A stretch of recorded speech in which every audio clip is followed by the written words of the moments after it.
গল্প হৃদয় দিয়ে হৃদয়ে ছুব। লেখনীতে রিয়া আফরোজ। পর্ব 11 থেকে 20। অভ্রকে এভাবে ছাদের দরজায় হেলান দিয়ে দাঁড়িয়ে থাকতে দেখে তিনজনই ভয়ে ঢুক গিলল।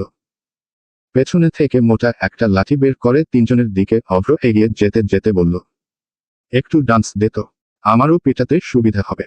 যাকে বলে পিটানোর তালে তালে ডান্স। নেই, শুরু কর। খুশি স্পিকারটা অফ করে গিয়ে লুকাল শশীর পেছনে থেকে সেখান দরজা দিয়ে ঢুকতে গিয়েও পরিস্থিতি খারাপ দেখে আবার উল্টো দিকে দিল দৌড়।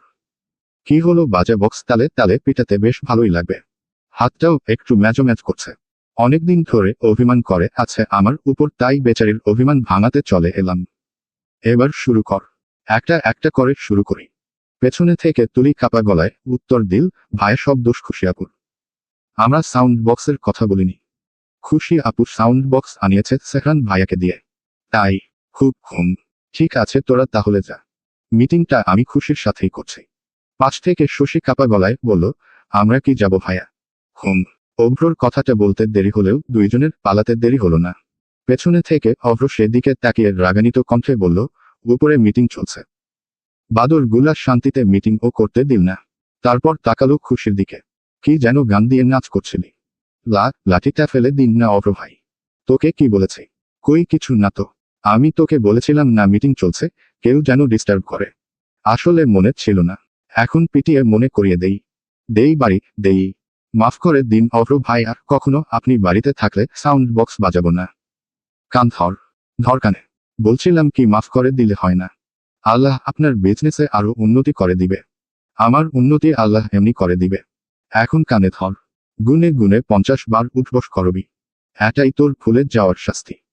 বলছিলাম কি শাস্তিটা একটু কম হও। কথাটা বলার আগেই অভ্র লাঠি উঠাতে নিলে খুশি কানে হাত রেখে পরপর এক লাগা উঠবস করতে শুরু করে দেয়। অভ্র হাতের লাঠি নিয়ে একটা চেয়ার টেনে বসে। প্রথমত খুশি আস্তে আস্তে উঠবস করলেও অভ্রর হাতের লাঠিটা এপাশ ওপাশ ঘুরাতে দেখে স্পিড আরো বাড়িয়ে দেয়। এভাবে বেশ কিছুক্ষণ পর খুশি দাঁড়িয়ে বলল, অভ্র ভাই আমার হয়ে গিয়েছে। আরো একটা বাকি। 49 বার হয়েছে। তাড়াতাড়ি শেষ কর। খুশি কোনোরকম আর একটা শেষ করে দাঁড়ালো। অভ্র ভাই এবার হয়ে গিয়েছে। তা তো দেখতেই পাচ্ছি। আরো একবার ধর। কে কেন? আমি তো গুনে গুনে 50 বার উঠবস করেছি। বাটপারি করার জন্য আরো একটা বাড়তি হলো। এইবার ঝটফট ধর কানে। নয়তো। ধরছি তো। ভয় দেখানোর কি আছে? নিম্নস্বরে বলল খুশি। অভ্র লাঠি ফেলে বলল, এবার যা। ছাড়া পেতেই খুশি এক ছুটে পালালো। পাশের রুম থেকে চিল্লাচিল্লির শব্দ ভেসে আসতেই রূপকথা ফোন রেখে দৌড়ে গেল সেখানে। এই কি হয়েছে? ঝগড়া করছিস কেন তোরা?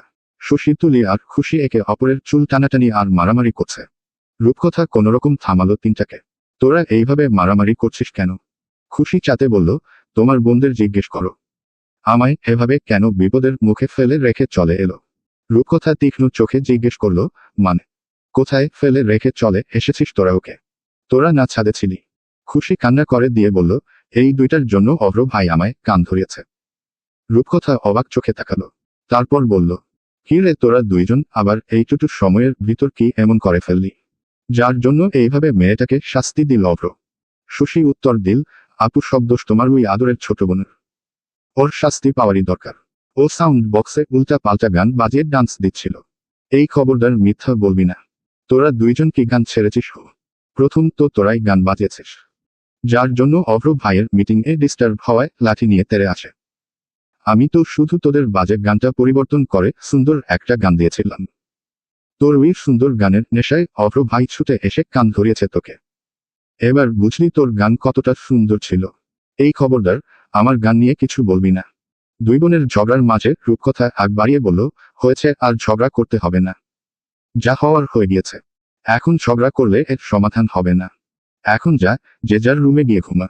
রূপকথার কথায় তিনজনই গাল ফুলিয়ে চলে গেল নিজের রুমে এসে শাওনের ফোনে কয়েকটা ফটো সেন্ড করল শশী। শাড়ি পরে বেশ ভালোই লাগছে তাকে। ওয়াশরুম থেকে বেরিয়ে টং করে শব্দ হতেই ফোনের দিকে তাকালো শাওন। ও সময় এত রাতে মেসেজ দিলকে। স্ক্রিনে চোখ যেতেই দেখল কয়েকটা ফটো। সেগুলোর মধ্যে একটা ঝুম করে দেখল সে। মুচকি হাসল। সত্যি পাগলিটাকে দেখতে ভারী মিষ্টি লাগছে। সে রিপ্লাই করল শাড়িকে দিয়েছে। শশীও আবার রিপ্লাই করল অভ্র ভাই। ওহ আচ্ছা, বেশ ভালোই তো লাগছে। সবুজ শাড়িতে এত মিষ্টি লাগে মেয়েদের। আগে কখনো লক্ষ্য করিনি তো। নাকি আমার পরিটাকেই সবুজ শাড়িতে মিষ্টি লাগে? শশী হেসে উত্তর দিল, সবুজ শাড়িতে সব মেয়েদেরই সুন্দর লাগে। আগে আম্মুরা, বড় আম্মুরা পরতো। যখন ওরা পরতো আমার কাছে অনেক ভালো লাগতো। ইচ্ছে ছিল একদিন পরব, অভ্র ভাই সেটা পূরণ করল। শাওনের রাগ যেন আজ বরফের ন্যায় গলনাকে ধারণ করল। সত্যিই জান, আমি আগে কখনো সেটা ভেবে দেখিনি। তোর যেহেতু সবুজ জামদানি শাড়ি পছন্দ, আসার সময় নিয়ে আসবো। আচ্ছা, মেসেজে ভালো লাগছে না, কলে আয়। ঠিক আছে। তারপর দুজনই কলের মাঝে ডুবে গেল। এইদিকে ওয়াশরুম থেকে শাড়ি চেঞ্জ করে খুশি দাঁড়ালো ড্রেসিং টেবিলের সামনে। শশীরটা বেশ ক্লান্ত লাগছে। এত ধকলের মাঝে আবার কান ধরে উঠবস। ঈশ্বস পায়ের ব্যথায় চোখ মুখ কুঁচকে আছে। যাওয়ারই কথা। এই মেয়ের সারাদিন এত টইটি। অস্থিরতা লাগায় সে নিচে গেল রান্নাঘরের দিকে। হয়তো একটু শরবত পানি, নয়তো একটু ঠান্ডা পানি খাওয়া দরকার। সে বিরক্ত পায়, ছুটে গেল রান্নাঘরের দিকে। রাবেয়াকে এত রাতে এভাবে পান্তা খেতে দেখে খুশি মুখ কুঁচকে বিরক্ত চোখে তাকালো। এই মহিলা সারাদিন শুধু খায়। এত কিভাবে খায় এই মহিলা বুঝতে পারি না। রাতে একে রাক্ষসে ভর করে নাকি? ফ্রিজ থেকে ঠান্ডা পানি বের করতে গিয়ে খুশির চোখে চোখে চাওয়া পড়ে রাবেয়ার সাথে। মুখে ভাত নিয়েই 32টা দাঁত বের করে হাসলো রাবেয়া। চোখে চোখ পড়তেই খুশি মিকি হেসে পানি নিয়ে পা বাড়াবে অমনি রাবেয়া বলে উঠল, সেরবত খাবেন নাকি আপামনি? না বিষ। খাবে আমার সাথে? না গো আপনামনি। এসব কি খাওয়ার জিনিস? খেলে মরে যাব তো। তাহলে চুপ থাকো বাল। রাবেয়া আর কিছু বলল না। সে মেঝেতে বসে বাকি পান্তাগুলো শেষ করতে লাগলো। ততক্ষণে কি যেন একটা মেশাতেই রাবেয়া বলে উঠল, আপামনি এটা তো লবণ। তুমি তোমার খাবার খাবে, নাকি বিষ তৈরি করে পান্তার সাথে গিলিয়ে দিব? রাবেয়া চুপ হয়ে বসে রইল। একসাথে 1 কাপ ঢেলে দিয়ে খুশি উপরে চলে গেল। রাবেয়া ভাত মুখে নিয়েই খুশি যাওয়ার পানে হা করে তাকিয়ে রইল। আজকে তো আপামনি গেল। যদি অন্য কারোর জন্য না বানিয়ে থাকে তো বাঁচল। নিজের জন্য বানানো শরবত নিয়ে উপরে চলে যেতেই সিঁড়ির কাছে মুখোমুখি হয় রৌদ্রের। রৌদ্র খুশিকে হঠাৎই দেখতে পেয়ে লজ্জায় মাথার পেছনে হাত রেখে মুচকি হেসে তাকালো। খুশি মিকি হেসে চলে যেতে নিলে রৌদ্র বলে উঠে, হেই খুশি। কিছু বলবেন রৌদ্র ভাই? তবে গলটা কাট লাগছে। একটু পানি খাওয়াতে পারবে কি?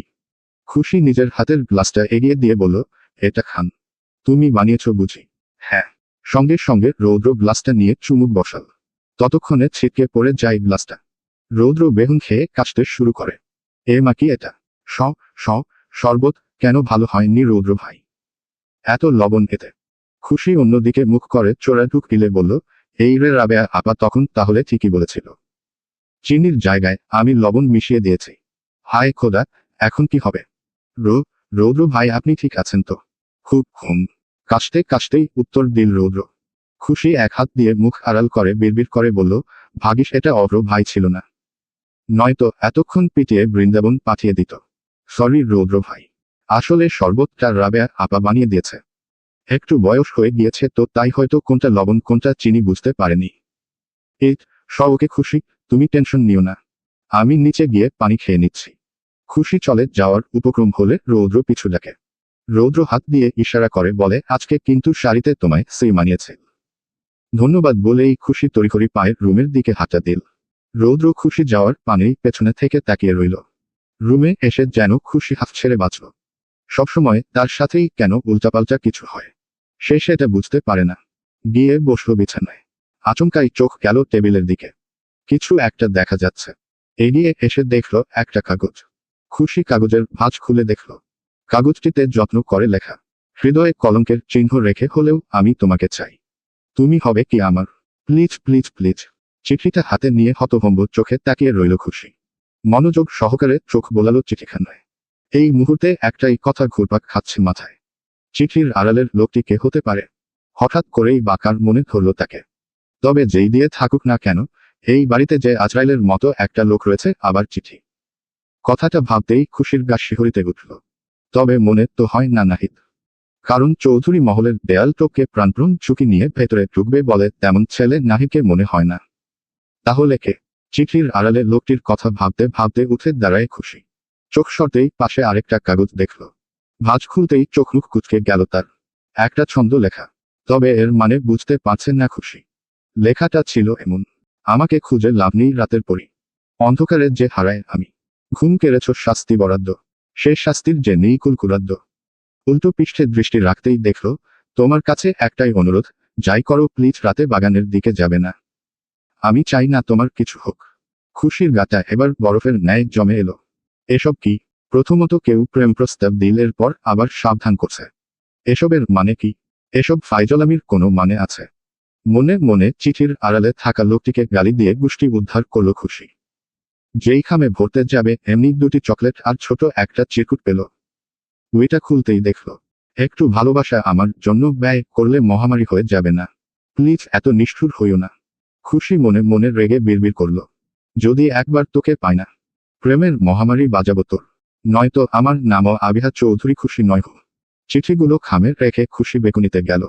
তার রুম থেকে চৌধুরী বাড়ির বাগানটা স্পষ্ট। তার মাথায় এই মুহূর্তে একটা কথায় ঘুরপাক খেতে লাগলো, এই বাগানে কি আছে? কেউ কেনই বা মানা করবে? ছোট থেকে চৌধুরী মহলের আনাচে কানাচে ছড়িয়ে ছিটিয়ে রয়েছে তাদের ভাইবোনদের শৈশব। এইসব ভাবতে ভাবতেই একটু সামনে এগিয়ে যেতেই দেখলো অভ্রর রুমের আলো জ্বলছে। তবে পা আর এগোতে সাহস পেল না তার। লোকটা যে কঠিন মানব, কখন আবার কোন পানিশমেন্ট দিয়ে বসে। খুশি পেছনে ঘুরে চলে আসতে চাইলে অনুভব করলো একজন লোক অভ্রর রুমের সামনে দিয়ে ভেতরের দিকে যাচ্ছে। কয়েক সেকেন্ডের ব্যবধানে খুশি পরখ করতে না পারলেও অবাক দৃষ্টিতে তাকিয়ে রইল। আরে হচ্ছেটা কি? ভূতটুতো নয় তো? ভয়ে কাঁপতে কাঁপতে পা বাড়াল সে। একটু এগিয়ে গিয়ে অভ্রর রুমের সামনে উকি দিয়ে পরিস্থিতি বোঝার চেষ্টা করল খুশি। ঠিক সে মুহূর্তে হ্যাচকা টানে ভেতরে ঢুকে গেল খুশি। চিৎকার দেওয়ার আগে পুরুষালী শক্ত মুখ চেপে ধরল তার। চুপ, একদম চুপ। এত রাতে এখানে কি করছিস? চোখ বড় করে ড্যাব ড্যাব চোখে তাকিয়ে রইল খুশি। আসলে অভ্র ভাই, আপনার রুমের আলো জ্বলছিল তো কেউ একজন আসলো আপনার রুমের দিকে। চুপ ইডিয়েট। ভুলভাল বকা কি তোর রক্তে মিশে গিয়েছে? না না অভ্রভা। কথাটা বলার আগেই অভ্র রেগে দেয়ালের সাথে হাত চেপে ধরল খুশির। তারপর একটু ঝুঁকে হিসহিসিয়ে বলল, কেন এসেছিস এত রাতে এখানে? বেশি পাকনামি শিখে গিয়েছিস। ছোট আছিস, ছোটর মতো থাক, নয়তো ফিডার খা। তাও বড়দের মতো গোয়েন্দাগিরি করতে আসিস না। আমি তো এমনি এসেছিলাম অভ্র ভাই। ঠিক আছে, চলে যাচ্ছি। খুশির কথা বলার মাঝেই দ্রুত পায়ে এগিয়ে গিয়ে এক গ্লাস পানি শটান করে শেষ করলো ফেলল অভ্র। এত কিছুর মধ্যেও খুশি লক্ষ্য করল অভ্রর গায়ে আকাশি রঙা টি শার্টটা ভিজে ছোচবা। কোথা থেকে এলো অভ্র ভাই? এই মুহূর্তে কথা না বললেই ভালো হয়, তাও অজান্তেই প্রশ্ন করে বসল খুশি। আপনি ঠিক আছেন অভ্র ভাই? খুশির অতি নিকটে এসে দাঁড়ালো অভ্র। দেয়ালে হাত রেখে খুশির দিকে কিছুটা ঝুঁকে বলল, এতক্ষণ ঠিক ছিলাম, তবে তুই এখান থেকে না গেলে আর ঠিক থাকবো না। তাই যত দ্রুত সম্ভব চলে যা। খুশি ব্যাপারটা বোধগম্য হলো না খুশির। অভ্রকে এতটা সন্নিকটে আবিষ্কার করে লজ্জা ভয়ে গুটিয়ে যাচ্ছে বেচারি। অভ্রর গরম নিঃশ্বাস পড়ছে খুশির মুখপানে। ঘটনার মুহূর্তে খুশি কাঁপা বলল, যাব কিভাবে? অভ্র কিছু বলল না। খুশির চোখে চোখ রেখে পরখ করে কিছু একটা খোঁজার চেষ্টা করল অভ্র। হয়তো খুশির কথা তার কান অবধি পৌঁছায়নি এখনো। অরেকটু এগিয়ে হেলে হাতের উল্টো পৃষ্ঠে বাধা দিল খুশি। অতপর নরম কণ্ঠে বলল, আমি যাব অভ্র ভাই। অভ্র কিছুটা শীতল কণ্ঠে উত্তর দিল, এসেছিলি কেন? বুঝতে পারিনি অভ্র ভাই, আমি যাব। অভ্র এইবার খুশির ঘাড়ের নিটক চুলের ফাঁকে হাত ঢুকিয়ে নিজের দিকে কিছুটা ঝুঁকে এনে বলল, রাতে আসবি না আমার রুমে প্যাট? তাহলে তার জন্য আমি দায়ী থাকব না। বুঝতে পেরেছিস? খুব হুম। এবার যাই। অভ্র খুশির কানের কাছে মুখ এগিয়ে ফিসফিস করে বলল, মনে থাকে যেন। জব জি। ছাড়া পেতেই খুশি এক ছুটে পালালো। সোজা রুমে এসে থামল। বুকের বা পাশে হাত রেখে ভারী নিঃশ্বাস টেনে বলল, অভ্র ভাইয়ের হয়েছে কি? কেমন কেমন করলো? বাবা গো, হয়তো ভূত তুতে ধরেছে, আমি আর কোনোদিন রাতে বেলকনিতেই যাব না। চৌধুরী মহলে ভোরের আলো প্রবেশ করতেই চৌধুরী গিন্নিরা যে যার কর্মক্ষেত্রে ব্যস্ত হয়ে পড়ল। চৌধুরী কর্তারা মায়ের সাথে পরামর্শ করেই সবেমাত্র বেরোলেন। সিঁড়ি ভেঙে নেমে এসে চেয়ার টেনে হামি দিয়ে বসল খুশি। তার বিপরীত পাশে রৌদ্র। হাই খুশি। খুশি মিকি হেসে বলল, হ্যালো। তা দিনকাল কেমন যাচ্ছে? ততক্ষণে তার মনে পড়ল কালো রাতের ঘটনা। এই কদিনে তার উপর দিয়ে যা যাচ্ছে রৌদ্র ভাই কি তা জানেন না? রৌদ্রকে উত্তরের অপেক্ষায় দেখে মিনমিনিয়ে উত্তর দিল সে, ভালোই। তৎক্ষণাৎ খুশির চোখ গেল ডাইনিংয়ের ঝুড়িতে রাখা আপেলের দিকে। একটা আপেলে কামড় বসিয়ে মিকি হাসল রৌদ্রর উদ্দেশ্যে। রৌদ্রও হাসল। রৌদ্র জুসের গ্লাসটা এগিয়ে দিল খুশির দিকে। খুশি টেক দা জুস। ধন্যবাদ। রৌদ্র হাসল। ফের নিজের খাওয়াতে আবার মনোযোগ দিল। পরপর এসে বসল শশী, তুলি আর সাফরান। তিনজনই এক্সাইটেড, কার আগে কে ফ্রুটস নিবে। আস্তে নাও শশী গায়ে, পরে যাবে জুস। রৌদ্রর কথা অনুসরণ করে মরিয়ম বেগম নাস্তা ডাইনিংয়ে রেখে শশীর উদ্দেশ্যে বললেন, হ্যাঁ রে মা, তুই ও কি বাচ্চা হয়ে গেলি ওদের মতো। পেছনে থেকে রেহানা চেয়ার টেনে বসে বলল, থাক না মেজো বৌমা, ছোট বাচ্চা মানুষ দিদিভাইরা। ওরা যদি কারাকারি আর দুষ্টামি না করে তাহলে চৌধুরী বাড়িটাকে ঝলঝলে রাখবে কারা? ওরাই তো সব। মরিয়ম বেগম হেসে বললেন, আপনার জন্য কি চা নিয়ে আসবো মা? হ্যাঁ, 1 কাপ দিলে মন্দ নয়। মরিয়ম বেগম কিচেনের দিকে গেল। সে মুহূর্তে নাজনীন বেগমও চা নিয়ে হাজির হয়। রেহানার দিকে চা এগিয়ে দিয়ে বললেন, মা আপনার চা। রেহানা মুচকি হেসে চায় চুমুক বসালেন। আহহ, কি অমৃত! আমার বৌমাদের হাতের রান্নার তুলনায় হয় না। সে যদি হয় বড় বৌমার হাত। ডাইনিংয়ে উপস্থিত সবাই হেসল। 5 থেকে সেখান খাওয়ার মাঝখানেই বলে উঠল, দাদিমনি আমাদের শপিং কবে করাচ্ছ? আমার কিন্তু নিউ শার্ট লাগবে। সঙ্গে সঙ্গে তুলিও বলে উঠল, একদম। পেছনে থেকে শিরিন বেগম এসে তুলিকে চোখ রাঙালেন। এত ড্রেস থাকতে আরো লাগে। আহহ ছোট বৌমা, তোমরা মাঝখানে কথা বলছো কেন? আমার দাদুভাই দিদিভাইরা আমার কাছে 1000টা আবদার করতেই পারে। তোমরা এখানে কথা বলো না তো। রেহানার আশকারায় এইবার যেন খুশিও কিছুটা উৎসাহ পেল। এই সুযোগ। আম্মু কিছু বলতে পারবে না। দাদিমনি আমার 3টা গ্রাউন্ড লাগবে। আপুর অনুষ্ঠানে 3 দিন 3টা পর্ব। আর বাকি লিস্টগুলা আমি করে রেখেছে। সঙ্গে সঙ্গে তুলি আর শশীও আবদার করতে শুরু করলো। রেহানা একে একে সবার আবদার পূরণে ব্যস্ত। একটু পরেই সবাই বের হবে শপিং এর উদ্দেশ্যে। নাস্তা শেষ করে একে একে সবাই উপরে চলে গেল তৈরি হওয়ার জন্য। খুশি আর রৌদ্র এখনো ডাইনিংয়ে। রৌদ্রের খাওয়া শেষ। সে উঠে যাওয়ার উপক্রম হলে খুশি পিছু দেখল। হুম শব্দে মুখে মিষ্টি হাসি চেপে পিছু তাকালো রৌদ্র। কিছু বলবে খুশি? হ্যাঁ, বলছিলাম কি রৌদ্র ভাই। হ্যাঁ বলো খুশি। আপনি কি আমায় একটা হেল্প করতে পারবেন? হ্যাঁ বলো না। বলছিলাম কি কদিন যাবত আমার সাথে কিছু একটা হচ্ছে। তবে বুঝতে পারছি না কি রকম। অদ্ভুত। কথাটা বলার আগেই উপর থেকে ডাকা আসল সুশের। মুখ ভার করে উত্তর দিল খুশি, আসছি আপু। এক্ষুনি একটু তাড়াতাড়ি আয় আমার রুমে, ফার্স্ট। আমি এখন আসছি রৌদ্র ভাই। পরে এক সময় আপনাকে সবটা বলছি। এখন আসি বলে সিঁড়ি ভেঙে উপরে চলে যায় খুশি। খুশি যাওয়ার পানে তাকিয়ে কিছু একটা ভেবে নিজের রুমের দিকে হাঁটা দিল রৌদ্র। সবাই তৈরি হয়ে শপিংয়ের উদ্দেশ্যে রওনা হওয়ার উপক্রম হলে সেই মুহূর্তে সমবেত সকলের দৃষ্টি নিবদ্ধ হয় সিঁড়ি ভেঙে নেমে আসা অভ্রর দিকে। শার্টের হাতে গুটাতে গুটাতে সিঁড়ি ভেঙে নেমে আসা অভ্র ডানে বামে না তাকিয়ে বাহিরে যাওয়ার উপক্রম হলে রেহান পিছু ডাকে তাকে। হাতাটা গুটাতে গুটাতেই উত্তর করল অভ্র, কিছু বলবে দাদিমনি? তোমার সাথে কিছু কথা ছিল দাদু ভাই। ফার্স্ট বলো। বলছিলাম কি দাদু ভাই, তুমি কি আমাদের সঙ্গে শপিং মলে যেতে পারবে? তাহলে ভালো লাগতো আমাদের। এখন বিজি আছি দাদিমনি বলতেই দৃষ্টি নিবদ্ধ হয় সাদা কামিজ গায়ে খুশির দিকে। সে মুহূর্তে নাজনীন বেগম আগ বাড়িয়ে বললেন, সবসময়ই তো কাজ নিয়ে ব্যস্ত থাকিস বাবা। আজ চলো না আমাদের সাথে। আব্বুরা কোথায়? তোর আব্বুরা আগেই বেরিয়ে গিয়েছেন। অফিসে নাকি জরুরি কাজ পড়েছে।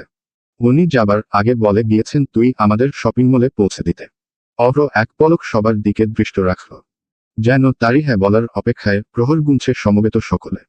তবে কি যেন একটা ভেবে অভ্র বলল, ঠিক আছে তোমাদের ড্রপ করে দিয়ে আমি কাজে বেরোবো। নাজনীন বেগম, রেহানা সহ সবার মুখে যেন খুশির ঝলক ফুটে উঠল। অভ্র আবারও প্রশ্ন করল, আম্মু রৌদ্র কোথায়? ওর নাকি ভালো লাগছে না, তাই রুমে আছে। শরীর খারাপ নাকি? না, এমনি যেতে চাইল না। কত করে ডাকলাম, ছেলেটা শুনল না। সমস্যা নাই, ওর জন্য আমি নিয়ে নিব। ওহ আচ্ছা, চলো তাহলে ড্রপ করে দিই তোমাদের। তুলি আগে আগে দৌড়ে গেল। কারণ জানালার পাশের জায়গা নিয়ে খুশি তুলির মধ্যে এক প্রকার ঝগড়া বাঁধে। শশীও আগে তেমনটা করত। তবে বোধগম্য হওয়ার পর থেকে সেও অভ্যাসটা পরিত্যাগ করে। তবে তুলি খুশি এদের মধ্যে এ নিয়ে লড়াই চলমানি থাকবে। তুলি দৌড়ে গিয়ে আগে জানালার পাশের সিটটা দখল করে বসে। সে দেখে খুশি চটে গিয়ে বলে, দেখ তুলি, সবসময় বাড়াবাড়ি আমি মানব না। আজকে আমি জানালার পাশের সিটে বসবো। তুই পিছনে যা। কেন গো আপু, তুমি সবসময় বসো না? আজকে আমি বসবো। মরিয়ম বেগম চটে গিয়ে খুশির দিকে রাগী দৃষ্টি নিক্ষেপ করে বললেন, সোজা গাড়িতে উঠে বসো, নয়তো ফেলে রেখে চলে যাব। খুশি গাল ফুলিয়ে বলল, তাহলে তুমি বুড়ো মানুষ হয়ে জানালার পাশের সিটে বসেছ কেন? দাদিমনি আর বড় আম্মু না হয় বসেছেন গুরুজন। তুমি বসেছ কেন? ছোট আম্মুও তো বসেনি। দেখো তোমাদের জায়গা দিয়ে তিনি পিছনে গিয়ে বসেছেন। মরিয়ম বেগম দাঁত খেলে বললেন, শপিং থেকে ফিরে তোর হচ্ছে? খুশি গাল ফুলিয়ে বলল, নানির মায়া আর তো কিছু পারো না। পারো শুধু আমায় হুমকি দিতে। কি বললি? ঠিকই বলেছি। কি হয়েছে?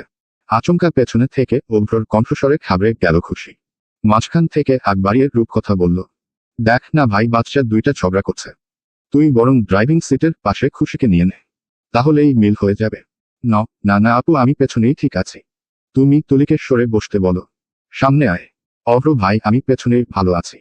এই তো সমস্যা নাই, আমি মাঝখানেই বসতে পারবো। অভ্র এবার গলা খাদে নামিয়ে ধমকের স্বরে বলল, কি বলেছি আমি? হুশ করে ঝড়ের গতিতে ড্রাইভিং সিটের পাশের সিটে বসে পড়ল খুশি। মিকি হেসে বেল্ট লাগাতে চেষ্টা করল। খুশিকে নার্ভাস দেখে অভ্র বিরক্তি নিয়ে বলল, এটাও লাগাতে পারিস না? তাহলে পারিসটা কি? কোমরে কোমর বেঁধে ঝগড়া করতে। খুশির মুখটা চুপসে গেল। বেচারি সবসময় সবার হাতে বোকা খেতেই ব্যস্ত। এমনকি সব ভূমিকম্প বেচারির উপর দিয়েই রাস্তা মাপে। দেখতে দেখতে গাড়ি এসে পৌঁছালো বসুন্ধরা সিটিতে। নামার জন্য ছটফট করতে থাকায় ফের বোকা খেল বেচারি খুশি। প্রথমে অভ্র নেমে খুলে দিল গাড়ির দরজা। খুশি নামতেই একে একে সবাই নেমে পড়ল। সমবেত সকলে শপিং মলের দিকে পা বাড়াল। মলে পৌঁছে দিয়ে সকলকে বিদায় জানিয়ে অভ্র অগ্রসর হল নিজ গন্তব্যের দিকে। রেহানা থেকে যেতে বললেও অভ্র কাজের ফায়সালা দেখিয়ে প্রস্থান করে। তবে যাওয়ার পূর্বে রেহানা তাকে বলেছিল তাদের শপিং শেষ হলে কাজ শেষ করে অভ্র যেন তাদের সাথেই বাড়ির পথে রওনা হয়। দেখা যাক বলেই অভ্র তখন স্থান ত্যাগ করে। ইতিমধ্যে সবাই শপিংয়ে ব্যস্ত। একে একে ঘুরে যে যার মতো ড্রেস পছন্দ করতে ব্যস্ত। শশী তুলি সেখান তাদের পছন্দ মতো কাপড় প্যাকেট করলেও খুশির এখনো কোনো ড্রেস পছন্দ হয়নি। রেহানা পাশে বসে তাকে জিজ্ঞেস করল, দিদিভাই তুমি কোনটা নিলে? খুশি টানানো কয়েকটা ড্রেসের দিকে চোখ বুলিয়ে বলল, কোনোটাই তো হলো না দাদিমনি। আমি একটা পছন্দ করে দেই তোমায়। সত্যি দাদিমনি? দাও দেখি। আমার তো একটাও হচ্ছে না। তা আমার করা পছন্দ তোমার পছন্দ হবে তো? আলবাত হবে। তুমি শুধু একবার পছন্দ করে দাও দাদিমনি। ঠিক সে মুহূর্তে আচমকাই পেছনে থেকে শব্দ ভেসে এলো আরিফ চৌধুরীর। আচমকাই আরিফ চৌধুরীকে দেখে সমবেত সকলে অবাক হলো। তারা তিন ভাই সকালেই অফিসের কাজে বেরিয়ে গিয়েছিল। সবাইকে অভ্রর কথা বলে তখন তারা চলে গিয়েছিলেন। যাওয়ার আগে বলে গেলেন সন্ধ্যার পূর্বে ফেরা সম্ভব নয়। খুশির হাতে একটা গ্রাউন্ড ধরিয়ে দিয়ে রেহানা আরিফের উদ্দেশ্যে এগিয়ে গেলেন। খুশি ড্রেসটা ঘুরিয়ে ঘুরিয়ে দেখল। কি যেন একটা মিসিং লাগছে। তার মনের মতো কাজ করা কাপড় এখনো পেল না। এটা রেখে হাতে দিল ডান দিকে ঝুলিয়ে রাখা একটা গ্রাউন্ডের দিকে। এদিকে মোটামুটি সবারই কেনাকাটার পর্ব শেষ হলে নাজনীন বেগম এগিয়ে যান খুশির দিকে। কি রে মা, তোর হয়েছে তো? না গো বড় আম্মু, আমার একটাও হয়নি। এখন কি করব? পাশে থাকা মরিয়ম বেগম চটে গেলেন। এতক্ষণে পুরো গোষ্ঠীশুদ্ধ লোকের কাপড় কেনাকাটা হয়ে যেত। আর তুই করেছিসটা কি? ঘোড়ার ঘাস কেটেছিস বসে বসে। আহমেদও বকুন না তো মেয়েটাকে। এমন বয়সে থাকতে আমাদেরও এমন হতো। একটা কাপড় পছন্দ করতে 12 দোকান ঘুরতে হতো। এদিকে সবার হাতে কাপড় দেখে আরিফ চৌধুরী বললেন, সবাই যাওয়া যাক তাহলে। পেছনে থেকে সবাইকে চমকে দিয়ে ঠিক সে মুহূর্তে হাজির হয় অভ্র। সবার কি হয়ে গিয়েছে? রেহানা নাতিকে দেখে উৎফুল্লর মনে এগিয়ে গেলেন। হ্যাঁ দাদু ভাই, আমাদের সবার শপিং শেষ। তাহলে বাড়ির গন্তব্যে রওনা হওয়া যাক। হ্যাঁ নিশ্চয়। আরিফ চৌধুরী আগেই গাড়িতে গিয়ে বসলেন। নাজনীন বেগম সমবেত সকলের উদ্দেশ্যে বললেন, আমরা একটু পরে গেলে হয় না? আবার কি হলো বড়বৌমা? মা খুশির এখনো কাপড় কেনা বাকি। তাই নাকি? দিদি ভাই তোমায় না একটা ড্রেস পছন্দ করে দিয়ে এলাম। খুশি কিছু বলার আগেই পেছনে থেকে শোনা গেল অভ্রর কণ্ঠস্বর। উফ, এই বলদটাকে নিয়ে আর পারা যায় না। খুশি মুখ কুঁচকে তাকালো। তারপর বলল, আমার কাপড় লাগবে না। কেন দিদিভাই, মন খারাপ করছো কেন? আমরা না হয় আরেকটু অপেক্ষা করছি। তুমি পছন্দ করে কাপড়। তারই মধ্যে আরিফ চৌধুরী আবার ডাকলেন। সবার হলো, আর কত? রেহানা কিছু বলার আগেই সমবেত সকলের উদ্দেশ্যে অভ্র কণ্ঠ ছুড়ে বলল, আমি আছি, এদিকটা সামলে নিব, তোমরা যাও। ছোট আব্বু অপেক্ষা করছে। তুমি পারবে দাদু ভাই। দাদিমনি তুমি কোনো চিন্তা করো না। এরকম দু একটা ছাগল সামলাতে অভ্যাস আছে আমার। ফোনের স্ক্রিনে দৃষ্টি রেখেই দ্বিধাহীনতায় কথাটা বলল অভ্র। পেছনে থেকে রাগান্বিত হয়ে তাকালো খুশি। কথাটা শুনে যেন তার কান দিয়ে ধোয়া বের হওয়ার উপক্রম। সে অভ্রর দিকে গরম দৃষ্টি রেখেই বিড়বিড় করে বলল, কি আমি ছাগল? ব্যাটা শয়তান, আর একবার শুধু কফি খাওয়ানোর চান্সটা পায় না। এবার এমন মশলা মিশিয়ে দিব যেন ছাগল বলার জন্য আর মুখই না থাকে। অভ্রর কথায় সকলে গাড়ির দিকে চলে গেল। কিছুক্ষণ আরো কয়েকটা কাপড়ের দিকে তাকাতেই এবার খুশির একলাগা ঝুলিয়ে রাখা 3টা লেহেঙ্গা পছন্দ হলো। কিন্তু অভ্রর ভয়ে কিছু বলতে পারছেন না বেচারি। খুশিকে কাচুমাচু করতে দেখে অভ্র বলল, পছন্দ হলে নিয়ে নে। এত কাচুমাচু করার কি আছে? খুশি অভ্রর দৃষ্টি রেখে তাকাতেই দেখল অভ্র ফোনের দিকে তাকিয়েই বলল কথাটা। ঠিক সে মুহূর্তে দৃষ্টি গেল অভ্রর পেছনে দাঁড়িয়ে থাকা একটা ছেলের দিকে। তার হাবভাব দেখে মনে হচ্ছে বেশ কিছুক্ষণ যাবৎ লক্ষ্য করছে খুশিকে। ছেলেটা একটা হাসি দিতেই মুখ চাপতে আবার ড্রেস পছন্দে মনোযোগী হলো খুশি। পছন্দ হয়েছে। খুশি মাথা নেড়ে হ্যাঁ সম্মতি জানাতেই অভ্র ম্যানেজারকে ড্রেসগুলো প্যাকেট করতে বলল। সেও একটু দূরে গিয়ে কার সাথে যেন কথা বলতে ব্যস্ত হলো। ঠিক সে মুহূর্তে শোনা গেল, এক্সকিউজ মি ভাইয়া। অভ্র ফোন কানে রেখেই বিরক্তিভরে সেদিকে তাকালো। বলছিলাম কি আপনার বোনকে আমার সঙ্গে বিয়ে দিবেন? কোন বোন? খুশির দিকে ইশারা করে বলল ওই মেয়েটা। ফোন কানে রেখেই ছেলেটাকে সজোরে এক থাপ্পড় বসিয়ে দিল অভ্র। দাঁত কটমটিয়ে বলল, এটা আমার বোন নয়। গালে হাত রেখেই লোকটা বলল, তাহলে কে? তার চেয়েও কাছের কেউ ও আমার। লোকটি হতবাক হয়ে খুশির দিকে তাকালো। দেখতে তো বোঝা যায় না ওনা হাজবেন্ড ওয়াইফ। অতঃপর লোকটা গালে হাত রেখেই অভ্রর দিকে তাকিয়ে মিকি হেসে বলল, ওহ সরি বুঝতে পারিনি, এটা আপনার উনি। ভুল করে মুখ ফসকে বেরিয়ে গিয়েছে। ওহ আচ্ছা তাহলে আমার হাতটাও ফসকে গিয়ে আপনার কানের নিচে লেগে গিয়েছে। কি অশুভ রে বাবা। কিছু বললেন? ক ক কই কিছু না তো। আমি আসি তাহলে। লোকটি চলে যেতেই অভ্র খুশির দিকে এগিয়ে গেল। অভ্র কিছু বলার আগেই খুশি আগ বাড়িয়ে বলে উঠল, অভ্র ভাই আমার শেষ। এবার চলুন। অভ্র কিছু না বলে হাঁটা দিল বাইকের দিকে। অভ্র ভাই আমরা বাইকে করে যাব। না আমার মাথা দিয়ে। খুশি মুখ কুঁচকে তেরছা দৃষ্টিতে তাকালো। হ্যাঁ লোকের মুখ দিয়ে কি কখনো মিষ্টি কথা বেরোবে না? কি হলো দাঁড়িয়ে রয়েছিস কেন? ফেলে রেখে চলে যাব নাকি? ততক্ষণে মুখ তেরছা করে বাইকে বসে পড়ল খুশি। চলার পথে একটা কোথাও বলল না সে। মুহূর্তে কি যেন একটা মনে পড়তেই মুখ খুলল খুশি। আচ্ছা অভ্র ভাই ছাগলদের কি বিয়ে হয় না? অভ্রকে তার দিকে তাকাতে দেখে বলল, না মানে ছাগলদের তো বিয়ে হতে কখনো দেখেনি তাই জিজ্ঞেস করলাম আর কি। তাদের কি কখনো বিয়ে হয় না? না হয় না। কেন হয় না? কারণ তাদের চরিত্র তোর স্বভাব রয়েছে বলে। যাক বাবা আমি কি করলাম? ছাগলের বৈশিষ্ট্য আমার চরিত্রে থাকবে কেন? কারণ তুই একটা আস্ত রাম ছাগল। এটা কিন্তু একদম ঠিক না অভ্র ভাই। আপনি কিন্তু শুধুই আমায় অপমান করছেন। ওহ আচ্ছা তাই। এখন যদি তোকে বাইক ফেলে দিয়ে বাড়ি চলে যাই, কেমন হয় বলতো? না না না এমনটি করবেন না গো অভ্র ভাই পাপ লাগবে। আমি কি চাই আপনার পাপ হোক? তাহলে মুখ বন্ধ করে বসে থাক। ছাগলের মতো ভ্যা করলে বাইক থেকে ফেলে দিয়ে চলে যাব। ইচ্ছা করলো পিঠ বরাবর একটা ঘুষি বসিয়ে দিতে। তবে সবারই তো প্রাণের মায়া আছে। কেউ তো আর চাইবেন না বিনা দোষেই প্রাণ হারাক। এই মুহূর্তে বজ্রাত ব্যাটাকে কিছু বললে হয়তো দিবে এক থাপ্পড় নয়তো মাঝ রাস্তায় কান ধরে ধার করিয়ে রাখবে। কি দরকার এই বজ্রাত লোককে খেপানোর? তার চেয়ে চুপচাপ বসে থাকায় ভালো। অন্তত হাওয়া তো পিঠে পড়ছে। কথা বললে হাওয়ার বদলে বাড়ি পড়বে পিঠে। নিরুপায় হয়ে বসে রইল বেচারি। এভাবে কিছুক্ষণ সময় কাটতেই লুকিং গ্লাসের দৃষ্টি আটকালো অভ্রর। খুশিকে চুপচাপ বসে থাকতে লক্ষ্য করে, বিষয়টা মনোমিলন হলো না অভ্রর। কিছুটা সন্দেহ আর কৌতূহল নিয়ে সে একবার বাজিয়ে দেখতে চাইল বিষয়টা। বাইক চড়াতে মনোযোগ রেখেই বলল অভ্র, বাতাসের সাথে যেন কি একটা ফোলা ফোলা গন্ধ পাচ্ছি। মনে হয় কেউ ফুলে ফুলে পেকে বাতাসের সাথে মিশে গিয়েছে। অভ্রর কথায় এক পলক দৃষ্টি রেখে আবার মুখ ছাপটি মেরে অন্যদিকে তাকালো খুশি। বিষয়টা বোধগম্য না হতেই আবারও প্রশ্ন তুলল অভ্র, তেলে বেগুনে ফুলে আছিস কেন? কিছু বলল না খুশি। কি হলো? কিছু বলেছি তো। কিছু না। বলতে বলছি, নয়তো বাইক থেকে ফেলে দিয়ে চলে যাব। কি আশ্চর্য, কথা বললেও ফেলে দিয়ে চলে যাবেন আবার কথা না বললেও ফেলে দিয়ে চলে যাবেন বলে হুমকি দিচ্ছেন। আমার মনে হয় আপনার বাইকে উঠাই পাপ হয়েছে। তা তো হয়েছে বটেই। তবে সেই পাপের প্রায়শ্চিত্ত কর। নয়তো বাইকে বসে যে মিষ্টি হাওয়াগুলো তোর পিঠে লাগছে সেগুলো ধারালো হয়ে লাগবে। অর্থাৎ লাঠিতে রূপান্তর হবে। খুশি গলা টেনে কেঁদে দিল। কত বড় পাপ করলে এমন একটা লোকের বাইকে উঠতে হয়, যেখানে উঠতে বসতে হুমকির সম্মুখীন হতে হয়। সাধে কি আর তোর নাম ছাগল দিয়েছি? পারিস তো ভ্যা করে কান্না করে দিতে আর কোমরে কোমর বেঁধে ঝগড়া করতে। তাছাড়া আর পারিসটা কি? হ্যাঁ আমি সব পারি। আমার গুণ আছে তাই পারি। আপনি আমায় বাড়ি পৌঁছে দিন। আমি আর জীবনে আপনার বাইকে উঠব না। এই আমার কান মলছি, এই আমার নাক মলছি। তোর তো ভাগ্য ভালো যে তুই ছাগল উপাধি পেয়েছিস, গাধা উপাধি পাসনি। তার জন্য তো খুশি হওয়ার কথা। ওহহ আচ্ছা ছাগল উপাধি পেতেও বুঝি ভাগ্য লাগে আজকাল। জানা ছিল না এই মহান বিষটা। তাই তোর উচিত আমাকে বড় করে একটা ধন্যবাদ দেওয়া। কেন? ওই যে জানিয়ে দিলাম।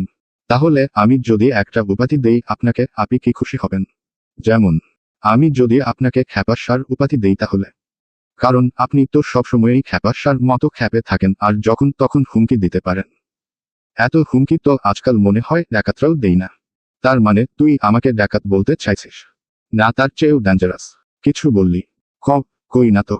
কথা বলার মুহূর্তেই আচমকাই বাইক এসে থামল চৌধুরী নিবাসের প্রাঙ্গণে। খুশিকে নামিয়ে বাইক থেকে নামিয়ে অভ্র গেল পার্কিং লটের দিকে।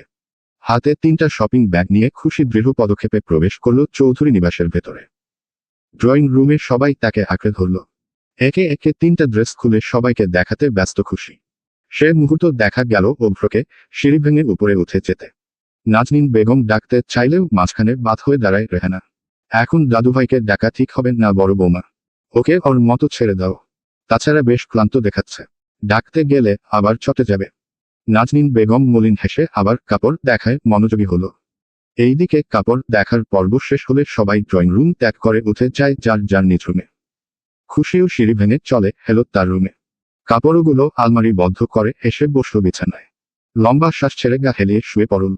কত শত অপমানের সাথে জার্নিতে ক্লান্তবোধ মনে করছে নিজেকে। এবার একটু জিরিয়ে নেওয়া যাকের পর না হয় ফ্রেশ হওয়া যাবে। খুশির গা হেলাতে দেরি হলেও কল আসতে দেরি হলো না। বিরক্ত রেখেই তুলল ফোনটা। স্ক্রিনে স্পট ভেসে উঠল নাফিসা। কল রিসিভ করতেই চিন্তিত কণ্ঠে শুধাল নাফিসা, জানু কাল একটু কলেজ আসতে পারবি? খুশি তিক্ত সুরে বলল, হারামি আর সময় পেলি না। এইমাত্র এলাম শপিং থেকে। কি বলার ফাস্ট বল। আর তুই যা কলেজে, আমি এই কয়দিন যাব না। কেন রে? আপুর বিয়ে। এই ফায়দায় এত বড় সুযোগ কোনোমতেই মিস করছি না আমি। দাঁড়া, আমিও তাহলে যাব না। কিন্তু কি করি বলতো? একটা আইডিয়া দেন না দোস্ত। বিছানা থেকে উঠে এসে সোফায় গা হেলিয়ে বসল খুশি। কান খুলে শুন দোস্ত। ফোনের ওপাশ থেকে নাফিসা বলল, হ্যাঁ শুনছি বল। তোর দাদু মারা গিয়েছে বলে কয়েকদিনের জন্য ছুটি নিয়ে নিবি। কিন্তু জানু, দাদু তো বেঁচে আছে। তোকে যা বলেছি তা কল রাখলাম। আরে জানু শুনো না। কল কেটে দিয়ে ফোন বিছানায় ছুঁড়ে ফ্রেশ হতে ওয়াশরুমে ঢুকে গেল খুশি। ড্রয়িং রুমে আলোচনার মধ্যে উদয় হলো শাওন। সে মূলত সেখানের কাছে আসল। যাওয়ার সময় অভ্রর সাথে দেখা করে যাবে। আচমকাই শাওনকে দেখে উপস্থিত সবাই তাকালো দরজার দিকে। রেহানা ডেকে পাশে বসাল নাতিকে। শাওন মিষ্টি হেসে শুধালো, কিছু বলবে না নিম্নি? রেহানা মিষ্টি হেসে বলল, হ্যাঁ। সামনের রূপকথার দিদিভাইয়ের বিয়ে। আর তোমাকে কিন্তু সেখানে শুরু থেকেই উপস্থিত থাকতে হবে নানু ভাই। থাকবে তো? শাওন নীরব দৃষ্টিতে তাকালো উপস্থিত সকলের দিকে। এমদাদুল চৌধুরী নিউজ থেকে চোখ সরিয়ে চা চুমুক বসাতে চেয়ে বললেন, তুমিও কিন্তু আমাদের পরিবারের একজন। আমরা চাচ্ছি বিয়ের আগে থেকে শেষ অবধি আমাদের বাড়িতে থেকে যাও। আর গায়ে হলুদের আগের দিন ইমরাকেও কিন্তু নিয়ে আসবে। সেও সবার সাথে আনন্দ করবে, মজা করবে। এমদাদুল চৌধুরীর কথায় ড্রয়িং রুমে সমবেত সকলে হ্যাঁ সম্মতি জানায়। চৌধুরী মহলে এত আনন্দের মাঝেও কেন জানি শাওনের মুখপান নীরব পাথরের ন্যায় স্থির হয়ে এলো। হয়তো খারাপ লাগছে। তার মা শারমিন চৌধুরী একজন চৌধুরী কন্যা হয়েও চৌধুরীদের অনুষ্ঠানে অংশগ্রহণ করতে পারবে না। ইসোজ দুনিয়ার সব নিয়ম ভেঙে শারমিন চৌধুরী কন্যা হয়েও কি কোনোদিন চৌধুরী মহলে প্রবেশ করতে পারবে না? বড় ভাইয়ের মেয়ের বিয়েতে কি শেখ ফুপির পরিচয় উপস্থিত হতে পারবে না? হাজারো প্রশ্ন তীব্র কুঞ্চনের মতো করে করে খাচ্ছে শাওনের মন। তার নানিমণির মন কি কোনোদিনও গলবে না? একটি বার কি বলবেন না, মা তুই একটি বার আমাদের মাঝে ফিরে আয়। তোকে ছাড়া এতগুলো বছর আমরা ভালো নেই। তোকে দূরে রেখে ভুল করেছি আমরা। পারলে ক্ষমা করিস মা। কেন এত পাথরের মন হতে হবে নানিমণিকে? উনি কি গর্বে ধারণ করেনি শারমিন চৌধুরীকে? আজকে যদি তার 3 পুত্রর মধ্যে একজন ভুল করতেন, মেনে নিতেন না তাদের? পারতেন কি একটা ভুলের জন্য এতগুলো বছর দূরে সরিয়ে রাখতে? শাওনের নত দৃষ্টি লক্ষ্য করে রেহানা শুধালেন, কিছু হয়েছে নানু ভাই? শাওনের চোখে টলমল করা অশ্রু গোপনে মুছে তাকালো রেহানার দিকে। রেহানাকে শাওনের উদ্দেশ্যে প্রশ্ন ছুটে দেখে তাকালো খুশি, তুলি, শশী, রূপকথা। তারা তিনজনেই একটু দূরে সোফায় বসে গল্পয় মেতেছিল। তাকালো পাশে বসে কথা বলতে থাকা তিনজা। শাওন এলোমেলো দৃষ্টি নিক্ষেপ করে বলল, কিছু হয়নি নানিমনি। আমি থাকবো প্রথম থেকে শেষ অবধি। রেহানার হাতে হাত রেখে মধুমাখা কণ্ঠে বলল কথাটা শাওন। এরপর উঠে দাঁড়ালো সে। মৃদু হেসে বেরিয়ে যাওয়ার উপক্রম হলে রেহানা পিছু ডাকল তাকে। কিছু খেয়ে যাবে না নানু ভাই? নানিমনি আরেকদিন খাবো। আমি তো আছি শেষ অবধি। আরেকদিন না হয় খাবো। আর এক মুহূর্ত ব্যয় না করে স্থান ত্যাগ করল শাওন। বাইরে ভারী বর্ষণ। আকাশ বাতাস ছাপিয়ে বৃষ্টি নেমেছে ধরণীতে। সাদা সোনালি পর্দাগুলো বাতাসের খেলায় মেতে উঠেছে। প্রবল হাওয়ায় রৌদ্র একাই বাড়িতে রয়েছে। তার ধারণা হলো না, এতক্ষণে বোধহয় সবাই এসে পড়েছে। আর আসলেও বাকি। তার সেখানে আপাতত কোনো কাজ নেই। সে তার রুমে দিব্যি আছে। এই প্রবল চড়ো হাওয়ায় রৌদ্রর মনটা এক রুমেই নিবন্ধ হয়ে থাকল। আচমকাই নজর কাড়ল টেবিলের পাশে রাখা গিটারটা। রৌদ্র গিটারে টুংটাং শব্দ তুলল। ভারী মিষ্টি সুরে কণ্ঠ তুলল। কাফিরা টু চাল দিয়া ইস সাফর কেসেন মাঞ্জিল না ডর কই লেখ এপিএনে রং রাহুন মেইন মালং মালং মালং রাহুন মেইন মালং মালং মালং রাহুন মেইন মালং মালং মালং। আসবো রৌদ্র ভাই। আচমকাই মেয়েলি কণ্ঠে থেমে গিয়ে পিছু তাকালো রৌদ্র। কে? ওহ খুশি। এসো না এসো ভেতরে এসো। গুটি গুটি পায়ে কয়েক কদম ফেলে ভেতরে প্রবেশ করলো খুশি। ডান দিকে টেবিলে চোখ যেতে আচমকাই নজর করলো একটা পেন্টিংয়ে। দেখে মনে হলো কোনো মেয়ের, তবে অর্ধেকটা ঢাকা, তাই সে স্পষ্ট বুঝতে পারল না পুরোটা। রৌদ্রর ছোট থেকেই পেন্টিংয়ের প্রতি ছিল প্রবল আকর্ষণ। পড়াশোনার জন্য দেশ ত্যাগ করাই আর পেন্টিংয়ের সুযোগ হয়ে ওঠেনি। তাও মাঝে মধ্যে অগোচরে কিছু পেন্টিং করত রৌদ্র।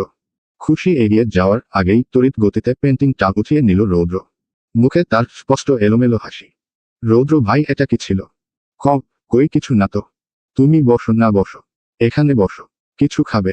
আপনি এত ব্যস্ত হচ্ছেন কেন রৌদ্র ভাই? আমি তো এই বাড়িরই মেয়ে। এত ব্যস্ত হবেন না। খুশির চোখে চোখ পড়তেই রৌদ্র হাসার চেষ্টা করল। খুশি আবারও প্রশ্ন করল কিছু কি লুকাতে চেয়েছেন রৌদ্র ভাই? রৌদ্রর এলোমেলো দৃষ্টি। কি বলবে সে খুঁজে পাচ্ছে না। আপনি নির্দ্বিধায় বলতে পারেন রৌদ্র ভাই। অজান্তেই কেন জানি তার শরীর অনবরত কাঁপন ধরল। কিছু বলার আগেই আচমকাই উদয় হলো নাজনীন বেগমের। খুশি মা তুই এখানে। তাড়াতাড়ি নিচে আয়। তারপর দৃষ্টি গেল রৌদ্রের দিকে। তুই কিছু খেয়েছিস বাবা? মৃদু কণ্ঠে আওড়াল রৌদ্র। সবাই কি এসে পড়েছে আম্মু? হ্যাঁ বাবা, তোর জন্যও কিছু কাপড় এনেছি। নিচে আয়, কিছু খেয়ে নিবি আর কাপড়গুলো দেখে নিবি। কথাটা শেষ করে নাজনীন বেগম তারা দিয়ে হাত টেনে নিয়ে গেলেন খুশিকে। যাওয়ার পথে এক পলক তাকালো খুশি রৌদ্রর দিকে। তার মনে কৌতূহল জগল। রৌদ্র কিছু একটা বলতে চেয়েছিল। কয়েক সেকেন্ড সময়ের ব্যবধানে নিমিষেই পর্দার আড়ালে ডেকে পড়ল নাজনীন বেগম আর খুশি। পেছনে থেকে টলমলো চোখে অপলক দৃষ্টিতে খুশি চলে যাওয়ার পানে তাকালো রৌদ্র। তার কম্পিত ওষ্ঠে ফুটে উঠল। তুমি আমার শেষ গন্তব্য খুশি। আর আমি সেই গন্তব্যে পৌঁছাতে চাই। পশ্চিম আকাশে সূর্যের কিরণে ঝলমল করছে ঠিকই ধরনী, তবে হালকা টিপ টিপ বৃষ্টি এখনো থেমে নেই। রৌদ্রর দৃষ্টি আটকে রইল পর্দার ফাঁক দিয়ে বাহিরের দিকে। মিষ্টি হাওয়া বইছে চারিপাশে। সে মুহূর্তে পা টিপে রুমে প্রবেশ করল তুলি। কি যেন একটা পেইন্টিং হাতে নিয়ে তাকিয়ে আছে রৌদ্র। পেছনে থেকে স্পষ্ট বুঝতে অক্ষম হলেও একটু এগিয়ে গিয়ে দেখার চেষ্টা করল তুলি। আচমকাই পেছনে কারো আসার শব্দ পেয়ে উঠে দাঁড়িয়ে পেছনে ফিরে তাকালো রৌদ্র। কি লুকাচ্ছ গো রৌদ্র ভাই? নক না করেই এলি কেন? বাহর রে, আমি কি আসতে পারি না তোমার রুমে? তা আসবি, তবে কারো রুমে নক করে আসতে হয় তুই জানিস না? না জানি না, জানতেও চাই না। আমার ইচ্ছা হয়েছে তাই এসেছি। মারবো কষিয়ে একটা, আবার মুখে মুখে তর্ক করছে। আগে দেখা ওই পেইন্টিংটা কিসের? তোর নানির। এটা কিন্তু ভারী অন্যায় রৌদ্র ভাই। তুমি আমার নানির পেইন্টিং কেন করবে? শেষে কি না তুমি আমার নানির উপরই নজর দিয়ে বসলে? হায় ছি ছি। এবার আর কিছু না বলে পেছনে ফিরে এদিক ওদিক কিছু একটা খুঁজতে লাগলো রৌদ্র। তুলির আর বুঝতে বাকি রইল না এবার তার কপালে শনি নৃত্য করছে। এ মুহূর্তে না পালালে এখানেই প্রাণটা হারাবে। রৌদ্র একটা স্কেল খুঁজে পেল। যখনই স্কেলটা হাতে নিয়ে তাকল সে মুহূর্তে তুলি হাওয়া। দাঁতে দাঁত চেপে রৌদ্র বলল, আরেকবার পাই বাদরটাকে উচিত শিক্ষা দিব। এই দিকে বাড়িতে অনুষ্ঠানের মাঝে পড়তে ইচ্ছা করছে না খুশির। তাও মা আর অভ্র ভাইয়ের চাপে পড়তে বসেছে। কোচিং টিচার উইহাম স্যার কিছু হলেই বাড়িতে ফোন দিয়ে জানিয়ে দেয়। নয়তো অভ্রর কলে কল দিয়ে বলবে জরিমানা হয়েছে, খুশি আজকে কোচিং আসেনি। এর থেকে তো শিশির স্যার অনেক ভালো। এর নাম তো হাউন স্যার না হয় হাউন আঙ্কেল হওয়া উচিত ছিল। টাকলু কোথাকার, কিছু হলেই বিচার মারবে। দূর দূর জীবনটায় প্যারা। যাকে পড়তে বসি। অনেকদিন পড়াশোনা হয়নি, আজকে একটু পড়ে নিয়ে 2 দিন রেস্ট করা যাবে। কথাটা বলে দেওয়াল ঘড়িতে চোখ বোলালো খুশি। এখন সকাল 6টা বাজে। 1 ঘন্টা পরে নেওয়া যাক। সকাল 7টা বাজে উঠে যাব। এই বলে পড়ার তালে গুনগুন করে গান ধরল খুশি। আমাকে আমার মতো পড়তে দাও। আমি পড়াকে নিজের মতো কমিয়ে নিয়েছি। যেটা পড়িনি সেটা না পড়ায় থাক। সব পড়তে কষ্ট ভীষণ। এই পড়ার টেবিল আজ ছাখার। তবুও পড়তে বসেছি 3বার। আমি পড়তে চাই না যে আর কোনো নতুন রকমের চ্যাপ্টার। তাই চেষ্টা করছি বারবার না পড়তেই পাশ করার। বাহ বাহ খুশি, তুই তো দেখি গানও পারিস। এভাবে পড়াশোনা না করে যদি গান গাইতি তাহলে এতদিনে বড় রকস্টার হয়ে যেতি। ঠিক তখনই সকাল 7টা বাজার শব্দে ঘড়ি টমটম করে উঠল। এহহ মা, এত তাড়াতাড়ি সকাল 7টা বেজে গেল। এই না হলে ঘড়ি। দেখেছো ওই হাউন আঙ্কেল বিচার মারলেও ঘড়ি কতটা ভালোবাসে আমায়। কত তাড়াতাড়ি সকাল 7টা বেজে গেল। সে মুহূর্তে আচমকাই তুলির কণ্ঠে পড়ার টেবিলে রাখা চকলেটের বক্সটা পেছনে লুকিয়ে নিল খুশি। এই তুই অসময়ে আমার রুমে কি রে? পড়াশোনা নাই? সারাদিন শুধু ঘোরাঘুরি। দেখ তো আমি কত পড়াশোনা করি। সকাল 6টা, সকাল 7টা অবধি পড়াশোনা করে পুরো বই মুখস্থ করে ফেলেছি। আর তোর কোনো পড়াশোনা তো নাই, আছে শুধু সারাদিন ড্যাং ড্যাং করে নেচে বেড়ানো। দেখ আপু, এখানে তোর অপমান শুনতে আসিনি। দাদিমনি পাঠিয়েছে নিচে যেতে। কেন? সে কি আমি জানি? তাহলে যাব না? বাটপারি করে আমাকে রুম থেকে বের করবি, এরপর সবাই বলবে আমি পড়াশোনা করি না। একটু পরে বেরোবো, কারণ আমি এখন পড়াশোনা করছি, তাই ব্যস্ত আছি। এখন ফুট আমার রুম থেকে। আরে সিরিয়াসলি ডেকেছে দাদিমনি। নিচে সবার জন্য ড্রেস অর্ডার করেছে অভ্র ভাই। সেজন্য তোমাকে ডাকছে। কি ড্রেস কোথা থেকে এল?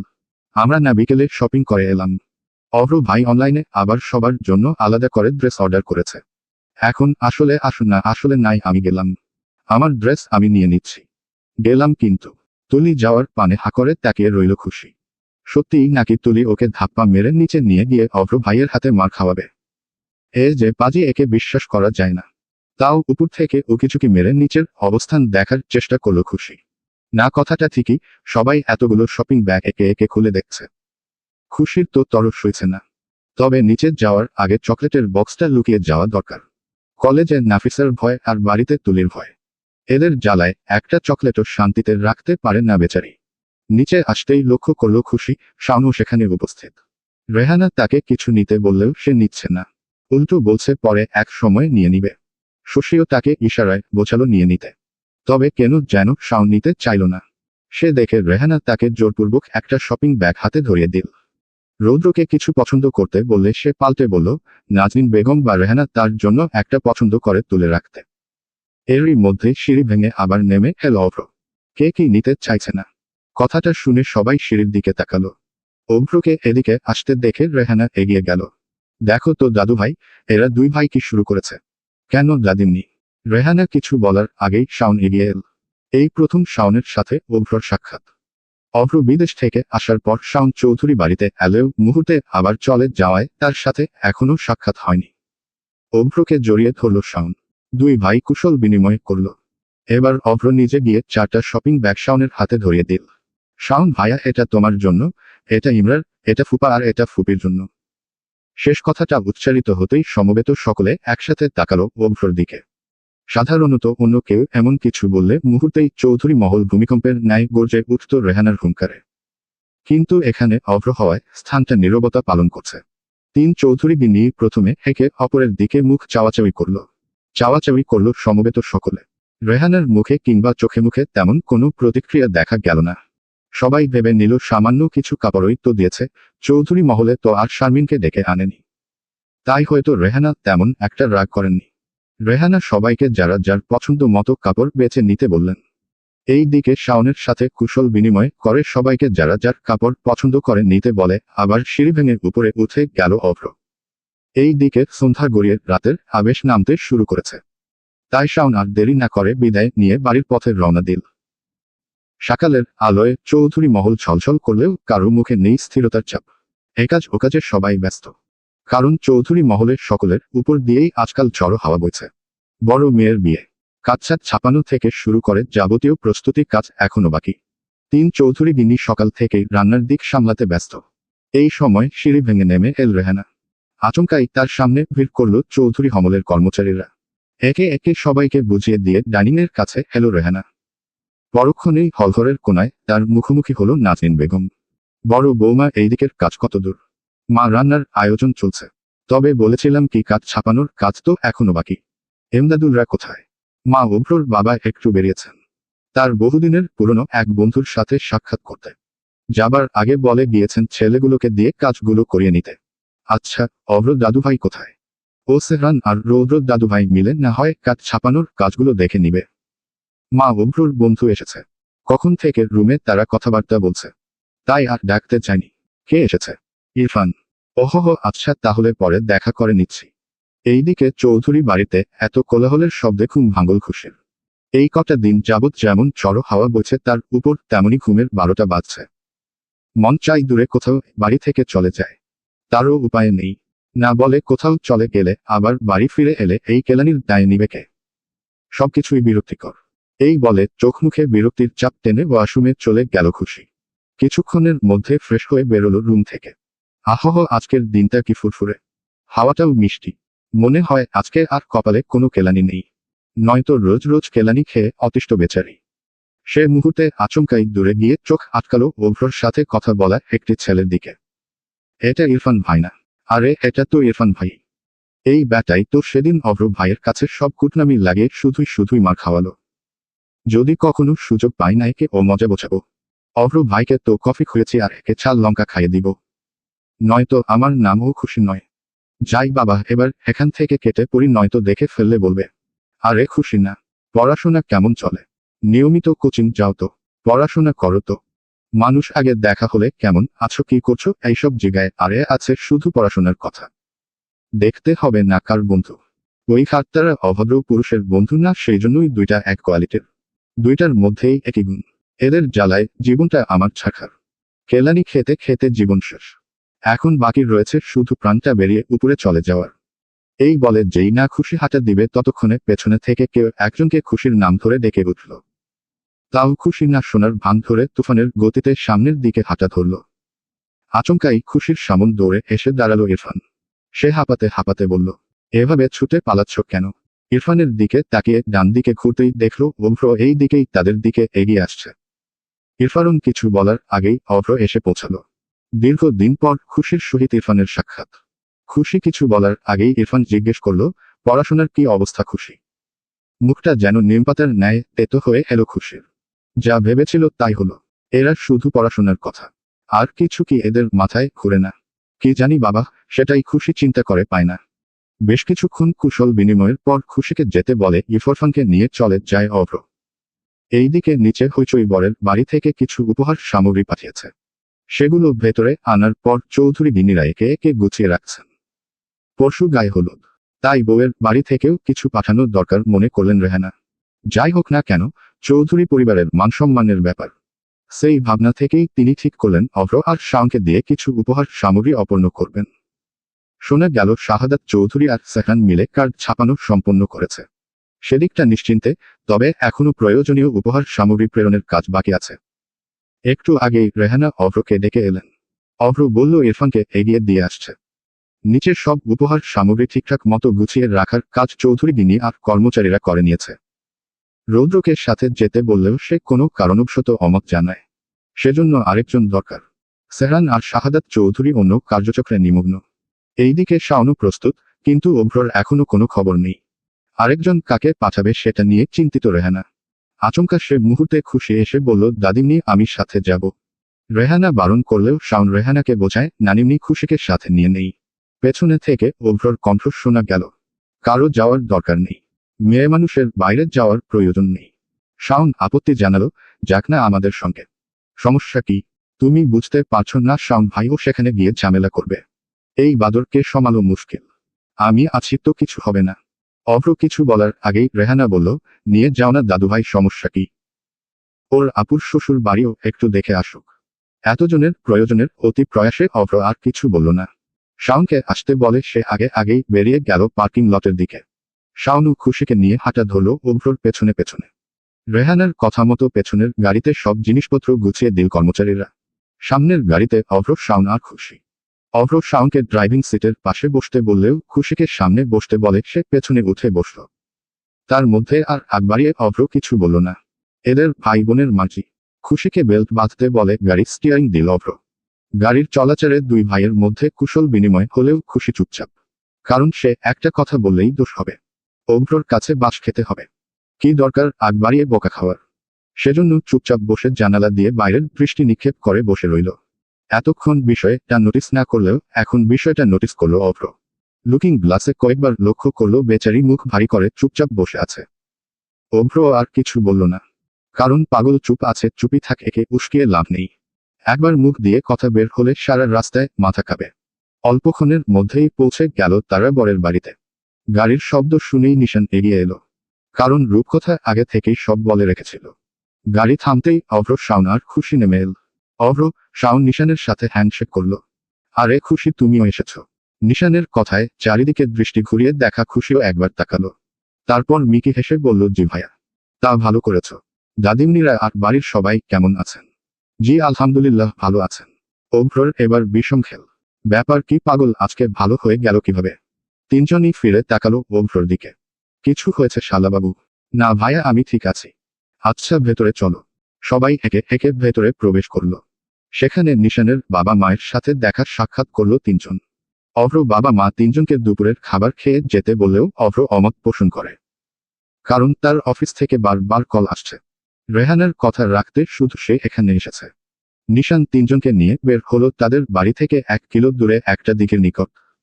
সেটা তাদেরই ব্যক্তিগত দিঘি, যেখান থেকেই মাছ পাঠানো হয়েছিল চৌধুরী মহলে। আরও ঘুরিয়ে দেখালো কিছু স্থান। খুশির বেশ ভালোই লাগছে। ইচ্ছা করছে এখানেই আরো কিছুক্ষণ থেকে যেতে। তবে অভ্রর ভয় মুখ ফুটে কিছু বলছেন না বেচারি। এভাবেই নিমিষেই সন্ধ্যা নেমে এল। সবাই বাড়ির দিকে রওনা হলো। নিশানের মা বাবা আরো কিছু দিয়ে দিলেন অভ্রদের গাড়িতে। অভ্র অমত জানালে তারা জোরপূর্বক আরো কিছু উপহার সামগ্রী গাড়িতে উঠিয়ে দেন। সেগুলো তাদের ব্যক্তিগত জমির সবজি। সেগুলো উঠানো হয় পেছনের গাড়িতে। অবশেষে বিদায় নিয়ে রওনা হলো তিনজন। এবার ড্রাইভিং সিটের পাশে বসল শাওন। পেছনে বসল খুশি। শাওনের সাথে কথা বলতে বলতেই গাড়ি স্টিয়ারিং দিল অভ্র। কিছুক্ষণ পর রাস্তায় নেমে গেল শাওন। এখান থেকে রিকশা ধরলেই 10 মিনিটের রাস্তা। শাওন নেমে যাওয়ায় খুশিকে সামনে এসে বসতে বলল অভ্র। অভ্রর কথা মতো সেও পেছনে থেকে সামনের সিটে এসে বসল। যেই না গাড়ি স্টিয়ারিং দিবে সে মুহূর্তেই অভ্রর গাড়ির সামনে হুট করে উদয় হলো কালো কাছাকা একটা গাড়ি। তার পেছনেই আরো দুটো গাড়ি এসে দাঁড়ালো। মুহূর্তেই রাস্তাটা ফাঁদ হয়ে গেল। খুশি কিছু বুঝতে না পারলেও অভ্র ঠিকই বুঝতে পারল বিষয়টা। এরা কারা বাকে হতে পারে? অভ্র শক্ত কণ্ঠে খুশিকে ধরে বসতে বলল। তারপর আবার গাড়ি স্টিয়ারিং দিল। স্টিয়ারিং ঘুরিয়ে আচমকা ডানদিকে মোড় নিল। সামনে দাঁড়িয়ে থাকা গাড়ি হর্ন বাজিয়ে একপাশে সরে গেল। অভ্র সুযোগ বুঝে এক ঝটকায় গাড়িটা সজোরে এগিয়ে নিয়ে গেল। পেছনে থেকে আমকাই গর্জে উঠল ইঞ্জিনের শব্দ। যে গাড়িগুলোর রাস্তা আটকে রেখেছিল তারা এখন তাড়া করছে। খুশি ভয়ে পেয়ে আটকে উঠল, কিন্তু অভ্রকে দেখা গেল তার চোখ স্থির কঠিন অনিময় রেখেই সে ড্রাইভিং করছে। গাড়ির গতি ক্রমশ বাড়িয়ে দিচ্ছে অভ্র। রাস্তার মোড়ে হেডলাইটের আলো চিরে এগিয়ে চলেছে। হাওয়ার ঝাপটা খুশির চুল উড়িয়ে দিল। সে সিটে শক্ত করে আঁকড়ে ধরে বলল, অভ্র ভাই, এরা কারা? খুশির কণ্ঠ কাঁপছে। চুপ করে বসে থাক। পেছনের গাড়িগুলো আরো কাছে চলে এসেছে। হর্ন বাজছে একটার পর একটা। হেডলাইটের তীব্র আলো ছুটে আসছে অভ্রর গাড়ির পেছনে। খুশি জানালা দিয়ে তাকাতেই দেখল একটা গাড়ি প্রায় ধাক্কা দিতে দিতে পাশে চলে এসেছে। অভ্র দাঁতে দাঁত চেপে খুশিকে ভেতরে মাথা ঢুকাতে বলে স্টিয়ারিং ঘুরালো, গাড়িটাকে ডানদিক থেকে সরিয়ে আবার সোজা করল। মাথার বের করবি না খুশি? চুপচাপ বসে থাকবি, ঠিক আছে? খুশিও মাথা নেড়ে হ্যাঁ সম্মতি জানিয়ে স্থির পাথরের ন্যায় বসে রইল। রাস্তাটা ফাঁকা, কিন্তু তাড়া করা গাড়িগুলো একের পর এক ঝড়ের মতো এগিয়ে আসছে। অভ্র কাচের ফাঁকে মাথা বের করে পেছনের গাড়িগুলোর দিকে গুলি ছুড়তে লাগলো। আচমাই এহেন কাণ্ডে খুশি আঁতকে উঠল। অভ্রর হাতে বন্দুক দেখে ভয়ে চেঁচিয়ে উঠল খুশি। অভ্র কাচের ভেতর মাথা ঢুকিয়ে দাঁতের দাঁত চেপে শুধালো, চুপ, একদম চুপ। চেঁচাচ্ছিস কেন ইডিয়েট? অভ্র ভাই, আপনি বন্দুক চলান। এতক্ষণ বিষয়টা লক্ষ্য না করলেও এবার বিষয়টা বোধগম্য হলো অভ্রর। আচমকাই তার হাতে বন্দুক দেখে ভয় পেয়েছে খুশি। ততক্ষণে আরেকটা গাড়ি এগিয়ে সামনে এসে পড়ল। ততক্ষণে বুদ্ধি করে অভ্র ডান দিকে মোড় করতেই একটা গাড়ি গিয়ে খাদে পড়ে। ইয়েস, অমর সাকসেক বলে অভ্র আবার পেছনে তাকালো। কিন্তু দ্বিতীয় গাড়িটিও ইতিমধ্যে প্রায় তাদের নিকট চলে এসেছে। অভ্র বন্দুক বের করে আবারও পেছনের দিকে গুলি ছুড়ল। খুশিকে ভয়ে চুপসে যেতে দেখে অভ্র এক হাত ড্রাইভিংয়ে রেখেই আরেক হাত খুশির গালে ঠেকিয়ে শুধালো, ভয়ে পাচ্ছিস? অভ্রর হাত তার দিকে এগোতে দেখে আরেকটু পিছিয়ে কাচের নিটক হেসে বসল খুশি। অভ্র ঠোঁটে বাঁকা হাসি রেখেই শুধালো, ভয়কে জয় করতে হলে সাহস রাখতে হয় প্যাট। তুই তো দেখছি ভিতর ডিম। ভয় পেলে হয় না প্যাট বার্ড। আমি আছি তো, একটু রিল্যাক্স হ। কথা শেষ হতে না হতেই পেছনের গাড়ি অভ্রর গাড়িকে ধাক্কা মারল। প্রচণ্ড শব্দে কাঁচ ভেঙে উড়ে গিয়ে খুশির কপালে আঘাত লাগতেই কপালের নিকট কিছুটা অংশ কেটে রক্ত বেরিয়ে আসে খুশির। মাথায় একটু চাপ লাগায় খুশি অজ্ঞান হারায়। মুহূর্তেই অভ্র দাঁতের দাঁত চেপে গর্জে উঠল। জানলা নামিয়ে পেছনের গাড়ির টায়ারের দিকে গুলি ছুড়ল সে। বিকট শব্দে টায়ার ফেটে গাড়িটা নিয়ন্ত্রণ হারালো। একই সাথে অভ্র এক হাত ড্রাইভিং ধরে রেখে অন্য হাতে দ্রুত পকেট থেকে ফোন বের করে কারোর সাথে সংযোগ করল। মিনিট 10 পর কোথা থেকে যেন কয়েকটা গাড়ি এসে উদয় হয়। সেখানে থেকে এক ঝাঁক লোক বেরিয়ে এসে গণতোলাই দিতে থাকে লোকগুলাকে। ওই দলের একজন অভ্রর কাছে ছুটে এসে উৎকণ্ঠিত কণ্ঠে বলল, স্যার, আপনি ঠিক আছেন? অভ্র গম্ভীর মুখে উত্তর দিল, হ্যাঁ, আমি ঠিক আছি। তোমরা ওই দিকটা সামলাও, পরে কথা হবে। তোমাদের ম্যাডাম জ্ঞান হারিয়েছে, ওকে জ্ঞান ফেরাতে হবে। স্যার, আপনার গায়ে তো আঘাত লেগেছে, রক্ত বেরোচ্ছে। তোমাকে যেটা বলেছি সেটা করো। তাড়াতাড়ি পানি নিয়ে এসো, ফাস্ট। লোকটি দ্রুত পায়ে এগিয়ে গিয়ে গাড়ি থেকে একটা পানির বোতল এগিয়ে দিল অভ্রর হাতে। অভ্র খুশিকে বাহুবদ্ধ করে পানি ছিটা দিয়ে গাল ঝাঁকাল। এভাবে কাজ না হলো না। বুকে মাথা রেখে দেখল শ্বাসস্থির গতিতে চলছে। স্যার, ম্যাডামকে হসপিটালে নিয়ে চলুন। মাথায় আঘাত প্রাপ্ত হয়ে হয়তো শ্বাস নিঃশ্বাস গতি কমে গিয়েছে ম্যাডামের। এবার যেন অজান্তেই ভেতরটা কেঁপে উঠল অভ্রর। কলিজা কামড়ে ধরল। তার কেন এমন হচ্ছে বোধগম্য হলো না বিষয়টা। পিছু ঘুরো রনিত কথাটা বলেই মাউথ টু মাউথ রেসপিরেশন করল অভ্র। আচমকার ঘটনায় লজ্জাবদ্ধ হয়ে দৃষ্টি আড়াল করে দাঁড়ালো রনিত। প্যাট উঠো না বলেই গাল ঝাঁকাল অভ্র। এক হাতে খুশিকে বাহুবদ্ধ করে অন্য হাতে পকেট থেকে ফোনটা বের করে কল দিল কারো কাছে। কল রিসিভ হতেই ওপাশ থেকে শাওন বলল, কি হয়েছে রে অভ্র, বাড়ি পৌঁছেছিস তো? শাওন ভাই, তুমি রিক্সা ক্যান্সেল করে ব্যাক করো, ফাস্ট। কেন, কি হয়েছে? তোমাকে যেটা বলেছি সেটা করো বলে কল কাটল অভ্র। এইদিকে রনিত লজ্জাবদ্ধ হলেও কিছু বলল না মুখ ফুটে। অভ্র নিজে থেকেই বলল রনিতকে, সব নিয়ে এখান থেকে কেটে পড়ো। কেন স্যার, ম্যাডামকে হাসপাতালে নিবেন না? আরে আহম্মক, তোমাকে যা বলেছি সেটা করো। এত কথা বলছো কেন? না মানে ম্যাডামের এই অবস্থা আমরা যাই কিভাবে? তোমাকে এত দিক ভাবতে বলেছি আমি। না, তাহলে ঠিক আছে যাচ্ছি স্যার, তবে আপনি সামলে নিতে পারবেন তো? এসব ভাবতে হবে না। সামান্য একটু কেটে গিয়েছে আর মাথায় বাড়ি লাগায় অজ্ঞান হয়ে গিয়েছে। শ্বাস নিঃশ্বাস চলছে এখন। হাসপাতাল নিয়ে যাচ্ছি, তোমরা এখন কেটে পড়ো, গো ফাস্ট। আর ওই ছেলেগুলোকে কি করবো যেগুলো বেঁচে আছে? আপাতত নিয়ে যাও, আমি ফিরে দেখে নিচ্ছি। নাও গো। অভ্রর ধমকে দুচার না ভেবেই ছটফট সরে পড়ল রনিত। মুহূর্তের মধ্যে শাওন সেখানে উপস্থিত হলো। খুশির এই অচেনা অবস্থা দেখে শাওনের বিস্ময় আরো বেড়ে গেল এবং সে দ্রুত দৌড়ে এগিয়ে এলো। এই কি হয়েছে খুশির? ভাইয়া রিল্যাক্স। সেন্স হারিয়েছে। কিভাবে? মাথায় আঘাত লেগেছে। হাসপাতালে নিয়ে যেতে হবে। চলো ফাস্ট। হ্যাঁ, তাড়াতাড়ি চল। অভ্র আবার খুশিকে কোলে তুলে বসিয়ে দিল গাড়িতে। সে ড্রাইভিং সিটে বসে পড়ল। পেছনের সিটে শাওন বসল। তার উড়োতে মাথা রাখল খুশির।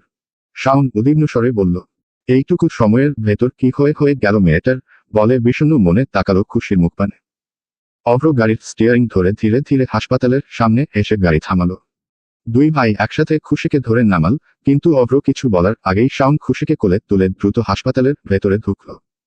ভাগ্যক্রমে সামনেই একজন নার্স পেয়ে গেল। ভাগ্যক্রমে সামনের দিকে একজন নার্স খুঁজে পেল। নার্স খুশিকে শাওন ও অভ্রের সঙ্গে মিলে কেবিনের ভেতরে নিয়ে গেল এবং তাদের বাইরে দাঁড়িয়ে অপেক্ষা করতে বলল। দুজনই উদ্বেগ হয়ে দাঁড়িয়ে রইল। শাওন এইবার চটে গিয়ে বলল, কি রে ব্যাটা, তুই সামান্য একটা মেয়েকে সামলে রাখতে পারিস না? ওর এই অবস্থা হলো কিভাবে? আরে রিল্যাক্স হ শাওন ভাই। আঘাত লেগে অজ্ঞান হয়ে গিয়েছে। কাছে আঘাত লেগে কপালের সাইডে একটু কেটে গিয়েছে। ইনশাআল্লাহ সুস্থ হয়ে যাবে। আচমকাই শাওনের নজরে পড়ল অভ্রর হাত কেটে গেছে, তাতে ছোট ছোট কাচের টুকরো বিঁধে আছে। মুহূর্তেই সে অভ্রর হাত নিজের হাতে নিয়ে কাতর স্বরে বলল, ইসোস, তোর হাতটাও কতখানি কেটে গিয়েছে। ব্যান্ডেজ করতে হবে তো। কিভাবে কাটলো হাতটা? খুশির মাথা নিজ হাতে ফেরাতে গিয়ে কাচ বিঁধে যাওয়ার বিষয়টা আড়াল করতে অভ্র বলল, কিছু না, সামান্য একটু লেগে গিয়েছে, বলে হাত আড়াল করে নিল অভ্র। সামান্য একটু? কি বলছি তুই? হাত দিয়ে গলগল করে ব্লাড বের হচ্ছে। মেঝেতেও কয়েক ফোঁটা পড়ে আছে আর তুই বলছিস সামান্য একটু? কিছু হয়নি, সামান্য স্ক্র্যাচ মাত্র। ভয় পাওয়ার কিছু নেই। আমি কিছু শুনছি না এই মুহূর্তে, চল, হাত ব্যান্ডেজ করতে হবে। সে মুহূর্তে দুই ভাইয়ের আলাপের মধ্যেই একজন নার্স ডাকলেন, পেশেন্টের বাড়ির লোক কে আছেন? শাওন দৌড়ে গেল, আমরা। পেছনে পেছনে অভ্র। ভেতরে আসুন, ডাক্তার আপনাদের ডেকেছেন। দুজনই কেবিনের দরজা ঠেলে ভেতরে প্রবেশ করল। ডাক্তার তাদের বসতে বললেন, আপনারা কে হন পেশেন্টের? শাওন বলল, আমরা ওর ভাই হই। ডাক্তার স্নিগ্ধ কণ্ঠে উত্তর দিলেন, ওহ আচ্ছা। ভাগ্য ভালো, বেশি কিছু কেটে যায়নি, সামান্য চাপ লেগেছে। তাই সে সেন্স হারিয়েছে। আর সঠিক সময়ে হাসপাতালে নিয়ে এসে সঠিক কাজ করেছেন। আমরা ব্যান্ডেজ করে মেডিসিন লাগিয়েছি, সঙ্গে একটা ইঞ্জেকশনও দিয়েছি। আশা রাখছি কয়েক ঘন্টার মধ্যে জ্ঞান ফিরে পাবে। কথাগুলো শুনে দুজনের মুখে স্বতঃস্ফূর্ত হাসির ঝলক ছড়িয়ে পড়ল। অভ্র মনে মনে রিল্যাক্স অনুভব করল, তার হাতের বিনিময়ে হলেও খুশিকে গুরুতর আঘাত থেকে রক্ষা করতে পেরেছে। অজান্তেই অধরের কোণে ফুটে উঠল মিঠি হাসি। জেন্টেলম্যান, জ্ঞান ফিরলেই আপনারা বাড়ি নিয়ে যেতে পারবেন বলে অভ্র শাওনের সাথে হ্যান্ডশেক করে কেবিনের দরজা ঠেলে বেরিয়ে গেলেন ডাক্তার। ডাক্তার চলে যাওয়ার পর শাওন জোরপূর্বক অভ্রকে নিয়ে একটা মেডিকেল কেবিনে প্রবেশ করল। সেখানে একজন নার্সকে দিয়ে অভ্রর হাত ব্যান্ডেজ করাল। নার্স ব্যান্ডেজ করে করে দিতেই দুইজন ওয়েটিং এরিয়া এসে একটা চেয়ার টেনে বসল। শাওন মুখ ভারী করে বলল, হে রে, সত্যি করে বল তো এইটুকু সময়ের মধ্যে কি এমন হয়েছে যে একজন মাথা ফাটাল আরেকজন হাত, ঘটনা কি? শাওনকে নিজের দিকে তীক্ষ্ণ দৃষ্টিতে তাকিয়ে থাকতে দেখে অভ্র দৃঢ় কণ্ঠে শুধালো, তেমন কিছু হয়নি শাওন ভাই, তুমি একটু রিল্যাক্স হও। দুজনের কথোপকথনের মাঝেই হঠাৎ কেবিনের দরজায় উদয় হলো আরেকজন নার্স। তাকে দেখেই দুজন একসাথে উঠে দাঁড়ালো। শাওন কিছু জিজ্ঞেস করার আগেই নার্স বলল, পেশেন্টের জ্ঞান ফিরে এসেছে, আপনাদের খুঁজছে। নার্সের মুখে কথাটা শুনতাই জনের চোখে ঝলসে উঠল আনন্দের হাসি। মুহূর্তের বিলম্ব না করেই শাওন আর অভ্র দৌড়ে গেল ভেতরের দিকে। কেবিনে প্রবেশ করতেই জনের দৃষ্টি স্থির হলো আধা শোয়া খুশির দিকে। সে বালিশে হেলান দিয়ে বসে আছে, মুখের কার্নিশে ক্লান্তি ছাপ। অভ্র আর শাওনকে দরজার মুখে দেখতে পেয়েই যেন খুশির চোখে প্রাণ ফিরে এলো। শাওন তড়িঘড়ি এগিয়ে গিয়ে তাকে জড়িয়ে ধরল, কণ্ঠে উদ্বেগ মেশানো স্নেহ। পাখি, তুই ঠিক আছিস? খুশি ঠোঁটের কার্নিশে মিঠি হাসি টেনে মৃদু স্বরে বলল, আমি ঠিক আছি ভাইয়া, চিন্তা করো না। কিভাবে কি হলো বলতো আমায়? কার এত বড় সাহস আমার বোনের মাথায় আঘাত করে? শুধু একবার নামটা বল আমায়, এর লাত দিয়ে পাশের নকশা বদলে দিব। 1 মাস টয়লেট করতেই পারবে না। আমি ঠিক আছি তো ভাইয়া, চিন্তা করো না। মৃদু কণ্ঠে সুথাল খুশি। মুহূর্তেই খুশির চোখ গেল অভ্রর দিকে। বেচারা এক কোণে দাঁড়িয়ে নীরবে ভাইবোনের খুনসুটি দেখছে। জনের দৃষ্টি যখন একসাথে তার দিকে পড়ল, অভ্র কপাল কুঁচকে চোখ ফিরিয়ে নিল। তারপর ব্যস্ত ভঙ্গিতে জিজ্ঞেস করল, আমি তাহলে বিল মিটিয়ে আসি, তোমরা থাকো। দাঁড়া অভ্র। অভ্র পিছু ফিরে তাকাতেই শাওন বলল, তুই খুশির কাছে থাক, আমি মিটিয়ে আসছি। তোমার কাছে টাকা আছে? তেমন নেই, তবে আপাততর কাজ হয়ে যাবে। শাওন যেতে উদ্যত হলে অভ্র হঠাৎ তার হাত টেনে ধরল।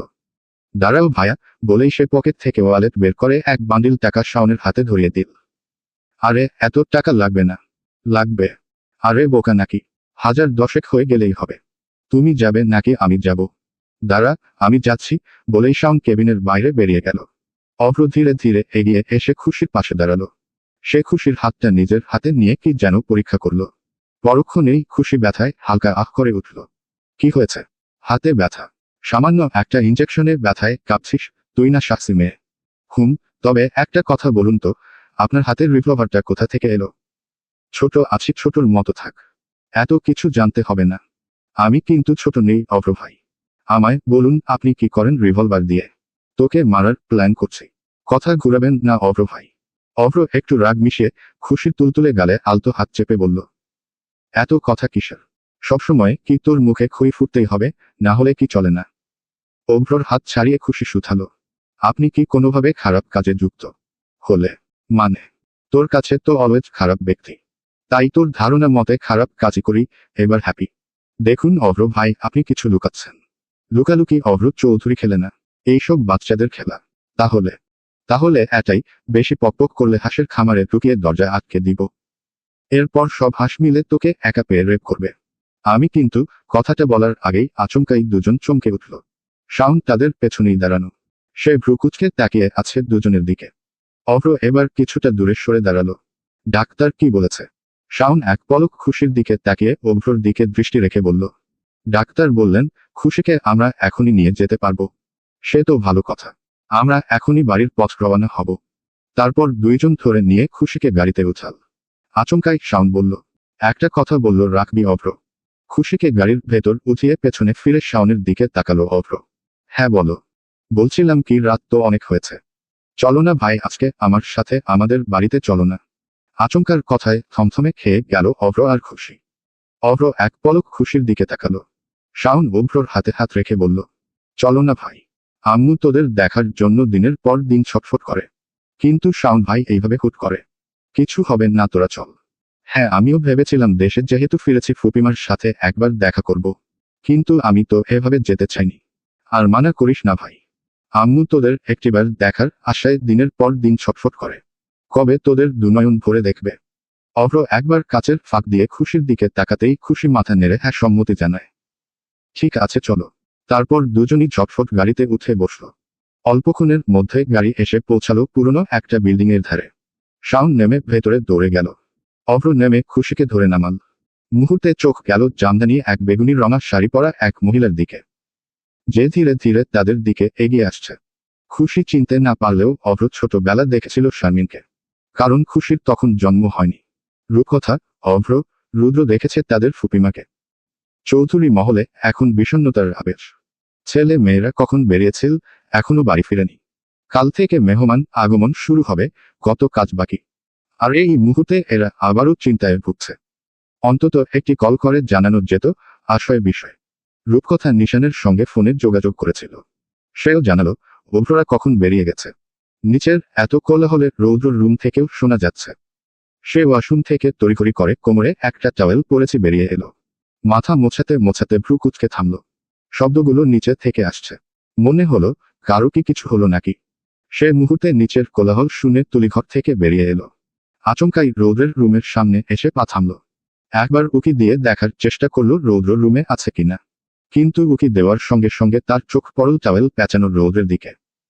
উন্মুক্ত বুকে কোমরে টাওয়েল জড়িয়ে থাকা রৌদ্রকে দেখে বেচারি লজ্জায় গাল টকটকে লাল হয়ে উঠল।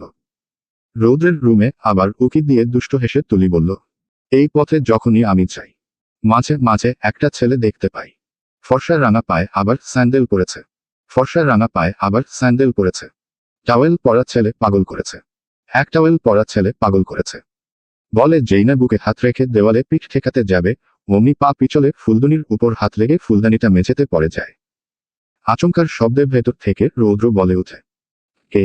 এই কে রে? এই রে গেলাম আজকে। তুলির দৌড়ের গতি এতটাই তীব্র ছিল যে আচমকা নাজনিনের সাথে ধক্কা খায়। আচমকার ঘটনায় নাজনিন চমকে উঠে। হিরে মা দিনের দুপুরে চোখ খেলি নাকি? বড় আম্মু পরে কথা বলছি, এখন সময় নেই গেলাম। এক প্রকার হাঁপাতে হাঁপাতে কথাটা বলল তুলি। প্রচণ্ড বিষণ্ণতায় আচ্ছন্ন থাকায় তিনি আর এ বিষয়ে কোনো আগ্রহ প্রকাশ করলেন না। নীরব পদক্ষেপে রওনা দিলেন রৌদ্রর রুমের দিকে। কিছুদূর অগ্রসর হতেই আচমকাই লক্ষ্য করল নাজনিন রৌদ্রকে মেঝে থেকে একটা ভাঙা ফুলদানি হাতে তুলতে। খানিকটা এগিয়ে গেলেন তিনি। হিরে বাবা, ফুলদানিটা ভাঙল কিভাবে? বুঝতে পারছি না আম্মু, বলে উঠে দাঁড়ায় রৌদ্র। আচ্ছা যাকে, এখন শুন অভ্র কি কল দিয়েছিল তোকে? ভায়া? হ্যাঁ। কই না তো। এইবার ভারী বিষণ্ণতায় ডুবলেন নাজনিন। তার মানে রৌদ্রর সাথেও কথা হয়নি অভ্রর। খানিকটা বিষণ্ণতা স্বরে বললেন নাজনিন, ও বাবা, একটা কল দিয়ে দেখ না অভ্রকে। সাথে মেয়েটাও যে আছে। তিনজন সেই সকালে বেরোলো, এখনো ফিরছে না কেন? রৌদ্র নাজনিনের দুকাতে হাত রেখে বলল, টেনশন করছো কেন আম্মু? একটু রিল্যাক্স হও। ছেলে মেয়ে তিনটা কখন বেরোলো, এখনো অবধি একটা কলও দিল না, আর তুই বলছিস চিন্তা করব না? আরে ভাইয়া, যেহেতু আছে সেখানে চিন্তার কিছু নেই। সবাই নিরাপদ আছে। একটু শান্ত হয়ে বসো এখানে। এতক্ষণ লক্ষ্য না করলেও এখন বিষয়টা লক্ষ্য করল নাজনিন। রৌদ্রর গায়ে টাওয়েল জড়ানো। তুই এই সময়ে শাওয়ার নিলি? রৌদ্র মাথা মোছাতে মোছাতে বলল, হ্যাঁ গরম লাগছিল। রাতে শাওয়ার না নিলে ঘুম হয় না আমার। ঠিক আছে, তুই তৈরি হয়ে নিচে আয়, বলে নাজনিন আবার নিচে গেল। রিলিংয়ের কাছে এসে থমকে গেছে মহিলার পা। খুশি গাড়ি থেকে নেমে অভ্রকে অবাক দৃষ্টিতে সামনে তাকিয়ে থাকতে দেখে সেও এক পলক অভ্রকে অনুসরণ করে সামনে তাকাতেই দেখল এক মহিলা দাঁড়িয়ে। কিছুটা বিস্মিত হলো খুশি। হয়তো কোথাও দেখেছে মহিলাকে। অভ্র ছলছল নয়নে তাকিয়ে আছে মহিলার দিকে। মহিলাও আর এক কদমও এগোলো না, থমকে গেল তার পা। পেছনে পেছনে এলো শাওন। কি হলো আম্মু, কথা বলবেন না? অভ্র খুশির সাথে। শারমিন অপলক দৃষ্টিতে ছলছল নয়নে তাকিয়ে আছে ভাইপোর পানে। এই তো সেদিনের ছোট অভ্র আজ কত বড় হয়ে গেল। শাওনের কথায় আন্দাজ করলো পাশেরটা খুশি। এই প্রথম তাকে দেখা। শুনেছিল তার মেজো ভাইয়ের 2 মেয়ে হয়েছে। নাম শুনেছে মাত্র খুশি, সুশি। আজ সনয়নে দেখল। অভ্র ছলছল নয়নের দৃষ্টি সরিয়ে নিল। পাশে দাঁড়িয়ে থাকা খুশি কম্পিত ওষ্ঠে মিনমিনিয়ে বলল, অভ্র ভাই অনিকে। কিছু বলতে পারল না অভ্র। ধীরে পায়ে কিছুটা এগিয়ে গেল খুশি। আর কোনো বাধ মানতে চাইল না শারমিন। দৌড়ে চাপতে এসে জড়িয়ে ধরল খুশিকে। হাউমাউ করে কান্না করে দিল সে। শারমিনকে জড়িয়েই বলল খুশি, কাঁদছেন কেন আপনি? কিছু বলেন না শারমিন। তার কান্নার বেগ আরো বৃদ্ধি পায়। মারে, কোথায় ছিলি এতদিন? কতদিন গুনেছি তোদের জন্য। দিনের পর দিন ছটফট করেছি শুধু তোদের একটিবার দেখার আশায়। শারমিনকে কাঁদতে দেখে এগিয়ে এলো অভ্র। তাকে দেখা মাত্রই খুশিকে ছেড়ে এবার অভ্রকে জড়িয়ে ধরল শারমিন। এবার অভ্রকে জড়িয়েই কাঁদতে লাগলো শারমিন। শারমিনকে কাঁদতে দেখে আগলে নিল অভ্র। কেমন আছো ফুপিমা? অশ্রু প্রবাহে কথায় বলতে পারল না শারমিন। তাও বুক খাকারি কষ্ট চেপে শুধালো। ভালো নেই রে বাবা। তোদের ছেড়ে কিভাবে ভালো থাকি বল। একদম কাঁদবেন না ফুপিমা। আমরা তো এসে গেছি। তবে আজকে কিন্তু থেকে যাবি বাবা। এখন কি তোমাদের কান্নাকাটির পর্ব বাহিরেই চলবে নাকি ভেতরেও নিয়ে যাবে? পেছনে থেকে বলল কথাটা শাওন। ওহ হ্যাঁ, আমি তো বলেই গিয়েছিলাম। ভেতরে আয় বাবা বলে অভ্র খুশির হাত টেনে ভেতরে নিয়ে এলো শারমিন। বসো বাবা এখানে। তোরা ফ্রেশ হয়ে নে, কিছু খেতে দেই। এত ব্যস্ত হচ্ছ কেন ফুপিমনি? পরে খাবো। না, আমি শুনছি না। এত বছর পর এসেছিস, ফ্রেশ হয়ে কিছু খাবি চল, এরপর গল্প। শাওন অভ্রকে ফ্রেশ হতে নিয়ে যা তোর রুমে। আর তুই আমার সাথে আয় মা। শাওন অভ্রকে নিয়ে চলে গেল তার রুমের দিকে। শারমিন খুশিকে কাপড় চেঞ্জ করতে বললে খুশি জানায়, ফুপিমনি আমি তো কোনো ড্রেস নিয়ে আসিনি। ওমা, তাতে কি হয়েছে? আয়, আমি কাপড় দিচ্ছি, এটা চেঞ্জ করে পরে নিবি। শারমিন একটা শাড়ি বের করে দিল খুশিকে। এটা পরে নে মা। ঠিক আছে ফুপিমনি বলে ওয়াশরুমের চলে গেল খুশি। এইদিকে খাবার বেড়ে ডাকল শারমিন। তোর হলো মা। খাবার দিয়েছি, তাড়াতাড়ি আয়। কিছুক্ষণ পর এলোমেলো পায়ে কোনোরকমে শাড়ি পেঁচিয়ে বেরিয়ে এলো খুশি। খুশির এই অবস্থা দেখে আচমকাই হেসে ফেলল শারমিন। শারমিনকে তার পানে তাকিয়ে হাসতে দেখে নিজের দিকে এক পলক তাকিয়ে আবার শারমিনের উদ্দেশ্যে আমতা আমতা করে জিজ্ঞেস করল খুশি। হাসছ কেন ফুপিমনি? এটা কিভাবে শাড়ি পরেছিস মা? কেন হয়নি ফুপিমনি? বলে থমথমে মুখে আরেকবার নিজের দিকে তাকালো খুশি। আয়, আমি পরিয়ে দিচ্ছি। শাড়িটা আবার খুলে পরিপাটি করে পরিয়ে দিল শারমিন। কালো টিকি দিয়ে বলল, যেন নজর না লাগে আমার মেয়েটার। কি মিষ্টি লাগছে। এরই মধ্যে হাজির হলো অভ্র। শাওন, শাড়ি পরেছিস বুঝি পাখি? আচমকায় সে কথায় চোখ তুলে তাকালো অভ্র। এতক্ষণ ফোনের স্ক্রিনে দৃষ্টি নিবন্ধ ছিল তার। কারোর সাথে কন্ট্যাক্ট করার চেষ্টা করছিল সে।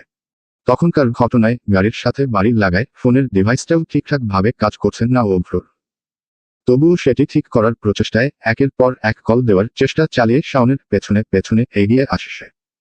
শাওনের কথায় খানিকটা লজ্জা পেল খুশি। তাকালো অভ্রর দিকে। সে অপলক দৃষ্টিতেই যেন তাকিয়ে আছে খুশির দিকে। চোখ চোখ পড়তেই দৃষ্টি সরাল অভ্র। সবাইকে খেতে বসাল শারমিন। আজ যেন কেন এতটা লজ্জা লাগছে খুশির। সে এর আগেও তো অভ্রর দেওয়া সবুজ শাড়িটা পরেছে।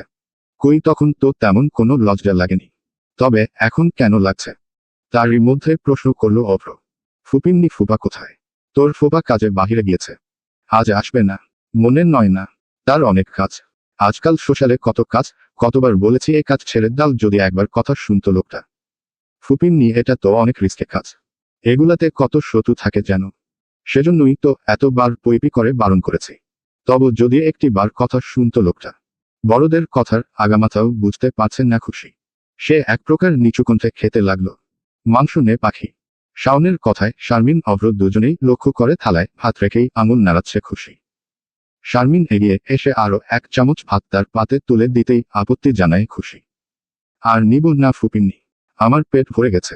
উহু এ বললে চলবে না। এত কম খাস বলেই তোর শরীরের এই অবস্থা। আরেকটু দিই। আর না ফুপিমনি। প্লিজ, খেতে পারছি না। ওমা, তাই নাকি রে পাখি? এমন করলে চলবে? আরো বড় হতে হবে তো নাকি? তাই বেশি বেশি খেতে হবে। আমি আর খেতে পারছি না শাওন ভাইয়া। কথাটা মিনমিন করে বলল খুশি। ঠিক আছে মা, আর খেতে হবে না, বেসিনে হাত ধুয়ে নে। শারমিনের কথায় উঠে গেল খুশি। এক পর্যায়ে সবার খাওয়া দাওয়ার পর্ব শেষে গল্প জুড়ে দিল সবাই।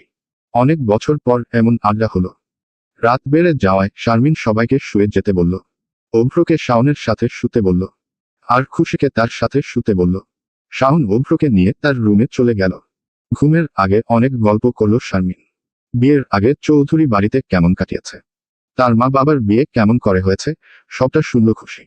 শাহাদাত চৌধুরীও নাকি মরিয়ম বেগমকে পছন্দ করেই বিয়ে করেছেন। কথাটা শুনে বিস্মিত কণ্ঠে জিজ্ঞেস করল খুশি। তাহলে দাদিমনি তোমার বিয়েটা মেনে নেয়নি কেন ফুপিমনি? এক দীর্ঘশ্বাস ছাড়লেন শারমিন। অনেক কথা মা, পরে একদিন বলবো। এখন শুয়ে পড়। আমি বিলি কেটে দিচ্ছি মাথায়। শারমিনের কোলে মাথা রাখল খুশি। এভাবে কিছুক্ষণ পর শারমিন অনুভব করে ঘুমিয়ে পড়েছে খুশি। সেও শুয়ে পড়ে। তবে খুশির চোখের পাতা এখনো এক হয়নি। আজ যেন কেন এত অস্থির লাগছে তার। মনটাও ভীষণ খারাপ। বাড়িতে কি অভ্র ভাই সবটা জানিয়েছে, নাকি এখনো জানায়নি? সবাই তো টেনশন করছে তাদের জন্য। এসব চিন্তা ঘুরছে তার মাথায়। আস্তে আস্তে পা টিপে বেলকনির দিকে গেল খুশি। আচমকায় লক্ষ্য করল কেউ একজন দাঁড়িয়ে আছে তার থেকে কিছুটা দূরে, তবে স্পষ্ট নয়। প্রথমত ভয় পেলেও এরপর কাপা কদমে এগিয়ে গেল খুশি। এত রাতে অভ্রকে দাঁড়িয়ে থাকতে দেখে কিছুটা অবাক হলো সে। এখনো জেগে আছেন উনি। আরেকটু এগিয়ে গেল সে। অভ্র ভাই, ঘুমাননি আপনি? আচমকার শব্দে পেছনে ফিরে তাকায় অভ্র। ফোন কান থেকে সরিয়ে বলল, তুই ঘুমোসনি? না। কেন? টেনশন হচ্ছিল খুব। টেনশনের কিছু নেই, আমি রৌদ্রকে জানিয়ে দিয়েছি। সবাইকে বলে দিবে সকালে ফিরছি আমরা।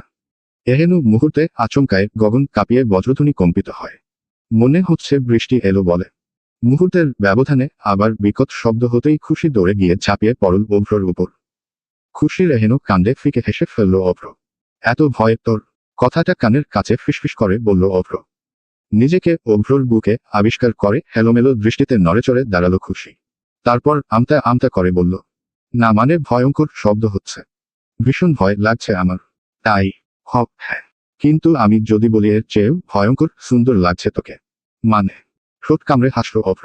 আজ যেন ভীষণ অদ্ভুত লাগছে অভ্রকে। কেমন করে তাকালো খুশি পানে। বেচারি যেতে নিয়েও পাচ্ছে না যেতে। পথ আটকে দেয়ালে এক হাত ভর করে দাঁড়িয়ে আছে অভ্র।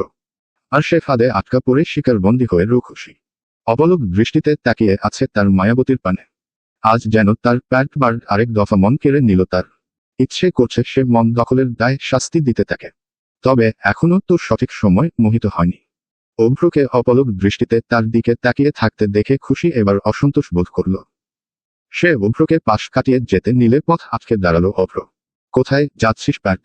কেমন যেন নেশাক্ত দৃষ্টিতে তাকালো খুশির দিকে। রুমে যাবি তো একটু দাঁড়া। তাকা আমার দিকে। নিচে চেয়ে খুশি। বাহিরে বৃষ্টি হচ্ছে, আবহাওয়াটা যেন মাতালময়। এমন আবহাওয়ায় শাড়ি গায়ে রমণীকে দেখে কি ঠিক থাকা যায় কোনো পুরুষের? তাও যদি হয় নিজের দুর্বলতা, সেক্ষেত্রে তো নিজেকে সামলানো দেয়। অভ্র দেওয়ালে এক হাতে ভর করে থুতনি টেনে তুলে খুশির। পালিয়ে যেতে চাস কেন প্যাট? আরেকটু থাক না। আমি রুমে যাব অভ্র ভাই। রুমে দিয়ে আসুন। ভীষণ ভয় করছে আমার। বিদ্যুৎ চমকাচ্ছে। যাবি? বলে ধীরে স্থিরে খুশির নিকট এগিয়ে যায় অভ্র। অষ্টুর সম্মুখে হতেই খুশি হাত দিয়ে সরিয়ে যেতে নিলে পেছনে থেকে আঁচল টেনে ধরে অভ্র। এই বৃষ্টিবিলাস রাতে খুশির আঁচল একটু একটু করে নিজের দিকে টেনে অভ্রর অবাধ্য মন বলছে, ঠিক এমন এভাবে তুই থেকে যা স্বভাবে। আমি বুঝেছি ক্ষতি নেই, আর তুই ছাড়া গতি নেই। একটা সময় খুশি আবিষ্কার করলো তার পিঠ গিয়ে থেকেছে অভ্রর বুকে। অজরে কেঁপে উঠল খুশির দেখানি। অভ্র আকস্মিকই তাকে নিজের বক্ষে টেনে নিল। জনের যেন সময়ের গতিহীন এক মুহূর্তে থমকে দাঁড়ালো। অবলোক দৃষ্টিতে একে অপরের চোখে ডুবে রইল নিঃশব্দে।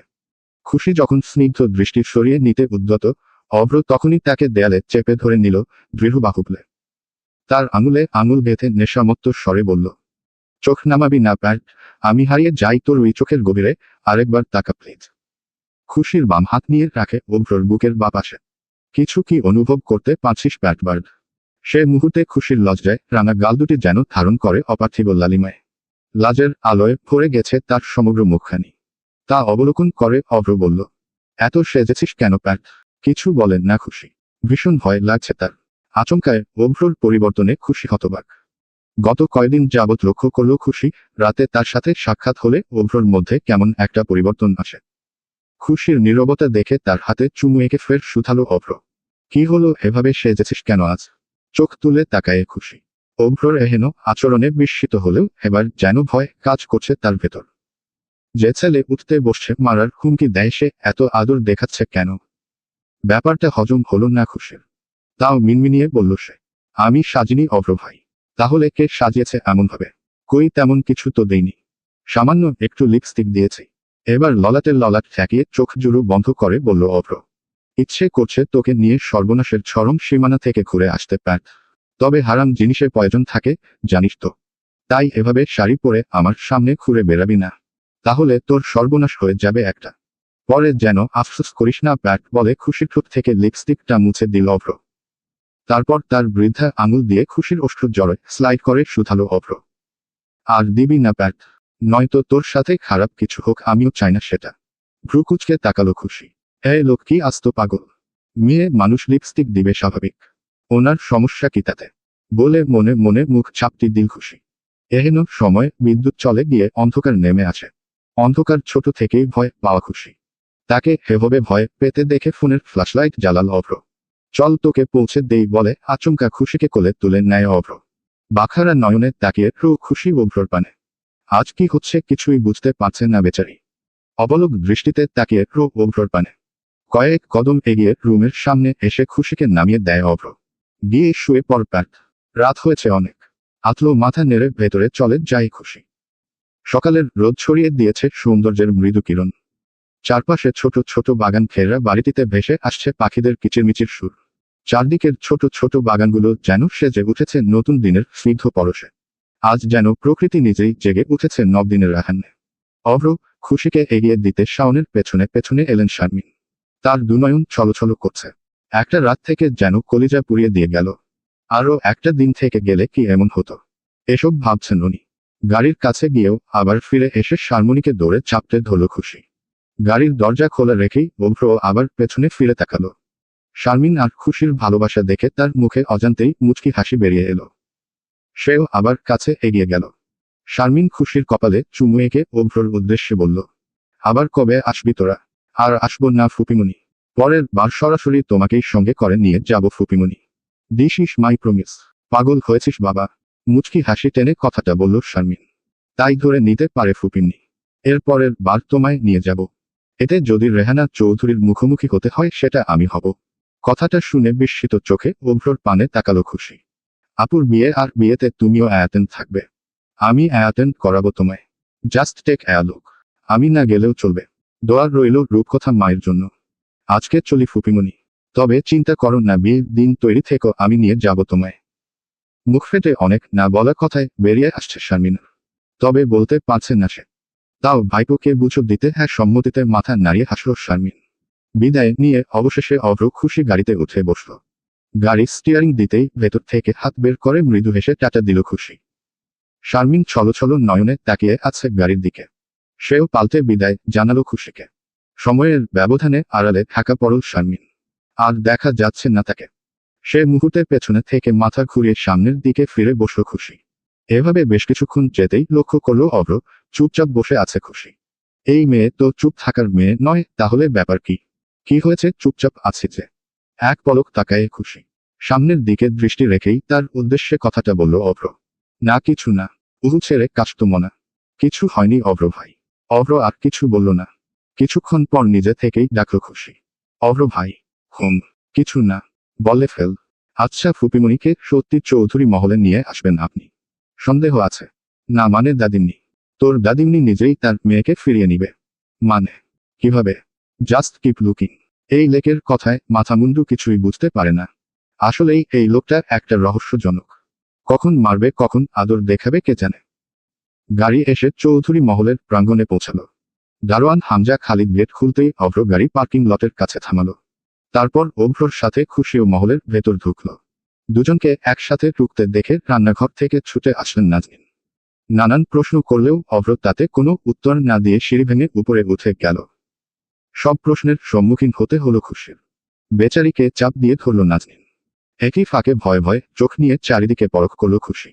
বড় আম্মু, আম্মু কোথায়? মেজো তো রান্নাঘরে। ওহোহা, আচ্ছা আমি তাহলে আসি, পরে তোমায় বলছি সবটা। কথাটা বলেই দ্রুত পায়ে সেও উপরে চলে গেল।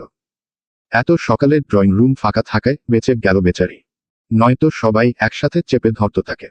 তাদের নবাবপুত্র কিছু করলেও দোষ নেই। সব দোষ এসে পড়ে খুশির উপর। সকাল থেকে বিয়ে বাড়ির আয়োজন চলছে। ডেকোরেশনের লোকেরাও সদ্য উপনীত। চৌধুরী কর্তারা সকাল থেকেই বাড়ির কাজে কর্মব্যস্ত। সঙ্গে পায়ে পা মিলিয়ে সমান তালে কাজ করে যাচ্ছে চৌধুরী গিন্নিরাও। রেহানা সকাল সকাল রৌদ্র আর অভ্রকে ডাকল। অভ্র নাকি রুমে কি কাজ করছে। একটু পর আবার অফিসের জন্য বের হবে। সেহরানকেও ডাকল। সে বেচারিও ঘুমের গভীরে নিমগ্ন। একটা ছেলেও কাজের না বলে বিড়বিড় করে সিঁড়ি ভেঙে নেমে এলেন রেহানা। চৌধুরী কর্তারাও মায়ের সঙ্গে সংলাপে বসে একে একে সবকিছু কিভাবে ঘটবে তা বোধগম্যভাবে যাচাই করে নিল। দিনে কি রান্না হবে, কি সবজি আনা হবে, রান্নার যাবতীয় কর্মকাণ্ডগুলো সবই রেহানার আদেশে চলে। তাই চৌধুরী গিন্নিরা একে একে শাশুড়ি থেকে সব বুঝে নিয়ে কাজে লেগে পড়লেন। তারই মধ্যে আবার উদিত হলো অভ্র। সে মূলত অফিসের উদ্দেশ্যে বেরোচ্ছে। রেহানা তাকে ডাকলে শার্টের হাতে গুটাতে গুটাতেই জবাব দিল, হ্যাঁ বলো দাদিমনি, ফাস্ট। বলছিলাম কি দাদুভাই, আজ একটু তাড়াতাড়ি ফিরতে পারবে তো? Let's see. তুমি একটু চেষ্টা করিও দাদুভাই। আজ সন্ধ্যায় রূপকথা দিদিভাইয়ের গায়ে হলুদ উপলক্ষে অনুষ্ঠানের আয়োজন করেছি। আর সেখানে তুমি না থাকলে কি হয়? একটু তাড়াতাড়ি আসিও কেমন? হুম বলে সামনে এগোতে নিলে আবার সামনে এসে দাঁড়ায় নাজনীন। কি রে বাবা, কিছু মুখে দিয়েছিস তো? অফিসে করে নিব। এই তো আমি নাস্তা বানিয়ে রেখেছি, খেয়ে যা। সময় নেই এখন। শরৎ দেরি হয়ে যাচ্ছে বলে দ্রুত পায়ে বেরিয়ে যায় অভ্র। এইদিকে সন্ধ্যার চিন্তায় তিন চৌধুরী কন্যা বাড়ি মাথায় করল। খুশি তুলি দৌড়ে এলো। দাদিমনি, দাদিমনি দেখো তো কোনটা পর্ব আজ। রেহানা দুজনকে দুইটা পছন্দ করে দিতেই খুশিতে রুমে চলে যায় দুজন। এই দিকে সন্ধ্যা ছাপিয়ে আধার নেমে এলো। বাড়িভর্তি মেহমান অভ্রর অপেক্ষায় বারবার রেহানা দরজায় উকি দিচ্ছে। একে একে আগত মেহমানদের মাঝে সবাইকে কোল্ড ড্রিঙ্কস সার্ভ করল চৌধুরী মহলের কর্মচারীরা। শশী রূপকথার শাড়ি পরেছে বলে তুলি খুশিও বায়না ধরল তারাও পরবে। হলুদ গোলাপি একটা শাড়ি পরেছে খুশি। বলতে গেলে চার বোনই গায়ে হলুদ উপলক্ষে একই রকম আর একই ডিজাইনার শাড়ি পরেছে। পার্লার থেকে লোক ডাকা হয়েছে মেহেদি ডিজাইনের জন্য। এক রুমে বসতে দেওয়া হয়েছে তাদের। কারণ রূপকথার হলুদ গোসল শেষ হলে তারা আবার মেহেদি দেওয়ার কাজে লেগে পড়বেন। কারণ রাতখুনিতে অনুষ্ঠান রয়েছে। তাই যত কাজ তার আগেই শেষ করতে হবে। এরই মধ্যে সদর দরজা দিয়ে প্রবেশ করল অভ্র। তাকে ভেতরে আসতে দেখে রেহানা ইশারায় দেখালো নাজনীনকে। ক্লান্ত দেহ আর বাইরে থেকে ফেরায় এখন যেন না দেখা হয় অভ্রকে। সে একটু পর নিজেই যাবে অভ্রর রুমে, সেটা বোঝালেন নাজনীনকে। এত মেহমানের ভিড় ঠেলো নিজের রুমে চলে যায় অভ্র। মেহমানদের মাঝে কিছু মহিলা চোখ বড় করে তাকিয়ে আছে অভ্রর দিকে। একজন অপরজনকে বলাবলি করছে এটা অভ্র না, কয়দিন আগেই ফিরল বিদেশ থেকে। তাদেরই একজন মেয়ে উত্তর দিল, আম্মু ছেলেটা কিন্তু দেখতে জোস, তবে মুখটা দেখে কেমন যেন রাগী রাগী মনে হলো। সমস্যা নাই, রাগী ছেলেরা হট হয় বেশি। কথাটা বলে জিভে কামড় দিয়ে মায়ের দিকে তাকালো মেয়েটা। মাকে তার দিকে এইভাবে তাকিয়ে থাকতে দেখে আম্মু আমার একটা কল এসেছে বলে কেটে পড়ে এখান থেকে। এইদিকে রূপকথাকে বাগানের স্টেজের কাছে স্নানখানার পাশে বসানো হলো। চৌধুরী গিন্নিরা একে একে মেয়েকে সবাইকে সালাম করিয়ে নিয়ে যায় গোসল করাতে। তুলি একটু পর পরই তাকে জ্বালাচ্ছে দেখে প্ল্যান করলো খুশি, এইবার হলুদ দিয়ে সাজ নষ্ট করে দিবে তুলির। সে ভেবে হলুদ বাটিতে হাত দিতে নিলে মরিয়ম বেগমের হাতে কেলানি খায়। তাও বেচারি খুশি হাল ছাড়ার পাত্রী নয়। শয়তানের যখন লারে কাজটা যতক্ষণ না পর্যন্ত হাসিল হবে ততক্ষণ পর্যন্ত এই বেচারি দমে থাকবে না। এইদিকে রৌদ্র এলো ছবি তুলতে। সে মুহূর্তে ক্যামেরায় বন্দী হলো খুশির দুষ্টুমির কিছু মুহূর্ত। সে আরো কয়েকটা ফটো ক্যামেরাবন্দী করেন নেয়। আজ যেন খুশিকে এক মেকোপরি লাগছে তার কাছে। তাই জটফট রৌদ্র কয়েক কপি ফটো ক্যামেরাবন্দী করে নেয় তার মেকোপরের। যখন রূপকথাকে হলুদ মাখার কাজ শেষ হয়, খুশি দৌড়ে গিয়ে হলুদ বাটি থেকে হলুদ হাতে নিয়ে চুপি চুপি তুলির কাছে যায়। সেটা লক্ষ্য করে এক দৌড় লাগায় তুলি। ডান দিক থেকেও বামে ক্রস কাটায়। সময়ের ব্যবধানে মুহূর্তেই রৌদ্রর সাথে ধাক্কা খেয়ে হলুদ বাটি গিয়ে পড়ে রৌদ্রর পাঞ্জাবিতে। খুশির বুক ধুকপুক করে ওঠে। এখন না আবার রৌদ্র ভাইয়ের হাতে কেলানি খেতে হয় তার। আর মা দেখলে তো শেষ এখানেই খতম। তাই মুখে একটা আঙুল ঢুকিয়ে আর চোখে তাকিয়ে খুশি বলল, সরি রৌদ্র ভাই। রৌদ্র পাঞ্জাবি ছেড়ে বলল, সমস্যা নেই মেকোপরি। এভাবে মেঘেদের মতো উড়ে বেড়াচ্ছ কেন মেকোপরি? সে মুহূর্তে মরিয়ম বেগমকে এদিকে এগোতে দেখে তার দিকে তাকিয়েই বলল খুশি, আমি আসি রৌদ্র ভাই। আর সরি ভুল করে পড়ে গিয়েছে বলে এক ছুটে পালায়ে খুশি। দমে থাকার ব্যক্তি খুশি নয়। সে আজ তুলিকে হলুদ লাগাবে মানে লাগাবেই। আজ এই চকলেট চুন্নির সাজ নষ্ট করে দিয়ে প্রতিশোধ নিবেই সে। সেটা ভেবে আবার দৌড় লাগায় তুলির পিছনে। তুলি প্রাণপ্রণ ছুটে পালায়। কয়েকবার উছুটও খেয়েছে শাড়ি প্যাচ লেগে। দৌড়াতে দৌড়াতে বাগান থেকে এসে চৌধুরী মহলের ঢুকে তুলি। তার পেছনে খুশি। তুলিকে সিঁড়ি ভেঙে উপরে চলে যেতে দেখে খুশি বলল, হতচ্ছাড়ি চকলেট চুন্নি, পালাচ্ছিস কোথায়? আর পালানোর রাস্তা নেই। আজকে তোকে সাজ নষ্ট করে পেতনি বানিয়ে প্রতিশোধ নিব। এই বলে সেও সিঁড়ির দিকে দৌড় লাগায়। পেছনে আর পালানোর রাস্তা নেই, কারণ চৌধুরী মহলের দরজা তালা দিয়ে সবাই বাগানের অনুষ্ঠানে উপস্থিত। একমাত্র অভ্রর রুমটায় খোলা, তাও সে ভেতর থেকে লক করে রেখেছে। তুলি পালানোর পথ পাচ্ছে না দেখে খুশি হিহি করে হেসে ছুটে গেল তাকে হলুদ লাগাতে। যেই না হলুদ লাগাতে যাবে অমনি তুলি আবার বামে ক্রস কাটে। দৌড়ের গতির তাল সামলাতে না পেরে মুহূর্তেই হলুদ হাতটা গিয়ে লাগে এইদিকেই এগিয়ে আসা অভ্রর গালে। মুহূর্তেই আবার ঘটে গেল আরেক দুর্ঘটনা। দৃষ্টি জুড়ে বিস্ময় বড় করে তাকিয়ে রইল খুশি। এবার কি হবে? আজকে গায়ে হলুদের দিনও মার পড়বে নাকি পিঠে? আর চোখে একবার তাকালো খুশি। কোনো রকম প্রতিক্রিয়ার আভাস দেখা গেল না অভ্রর মুখে। সে দাঁড়িয়ে আছে পাথরের মূর্তিতুর ন্যায় নির্বিকার। এভাবেই কয়েক সেকেন্ড নীরবতায় বয়ে গেল। আচমকায় খুশির হলুদ মাখা হাতটা মুঠোয় নিয়ে শুধালো অভ্র। হলুদ মাখার খুব হয়েছে বুঝি প্যাট তোর? ভয়ভীত চাহনিতে তাকিয়ে আবার মাথা নত করে ফেলে খুশি। তাকে স্থিরচেন দেখে ফের শুধালো অভ্র। তাকা আমার দিকে, বলে থুতনি টেনে উঁচু করে খুশির মুখপান। তারপর তার শক্ত হাতের ছয় হলুদ রঙের রাঙিয়ে তুলে খুশির গালদেশ। আচমকা এ ঘটনায় হতবাক হয়ে তাকিয়ে রইল খুশি। তার দুগালে পরম আবেশে হলুদ মাখা করে দেয় অভ্র। তারপর খুশির চুলের ফাঁকে হাত ঢুকিয়ে কিছুটা ঝুঁকে আনতে চাইলে ভয়ে পেয়ে পেছনে সরে যায় খুশি। তাতে বিরক্ত হয়ে অভ্র দু হাতে তার মাথা চেপে ধরে ললাটে ললাট ঠেকিয়ে চোখ জুড়ো খিচে দাঁতে দাঁত চেপে গম্ভীর স্বরে বলে, বারবার অবাধ্য হোস কেন প্যাট? বলেছি না রাত বিহুনের শাড়ি লিপস্টিক পরে আমার সামনে আসবি না? কেন শুনিস না কথা? এটা কিন্তু লাস্ট ওয়ার্নিং দিচ্ছি।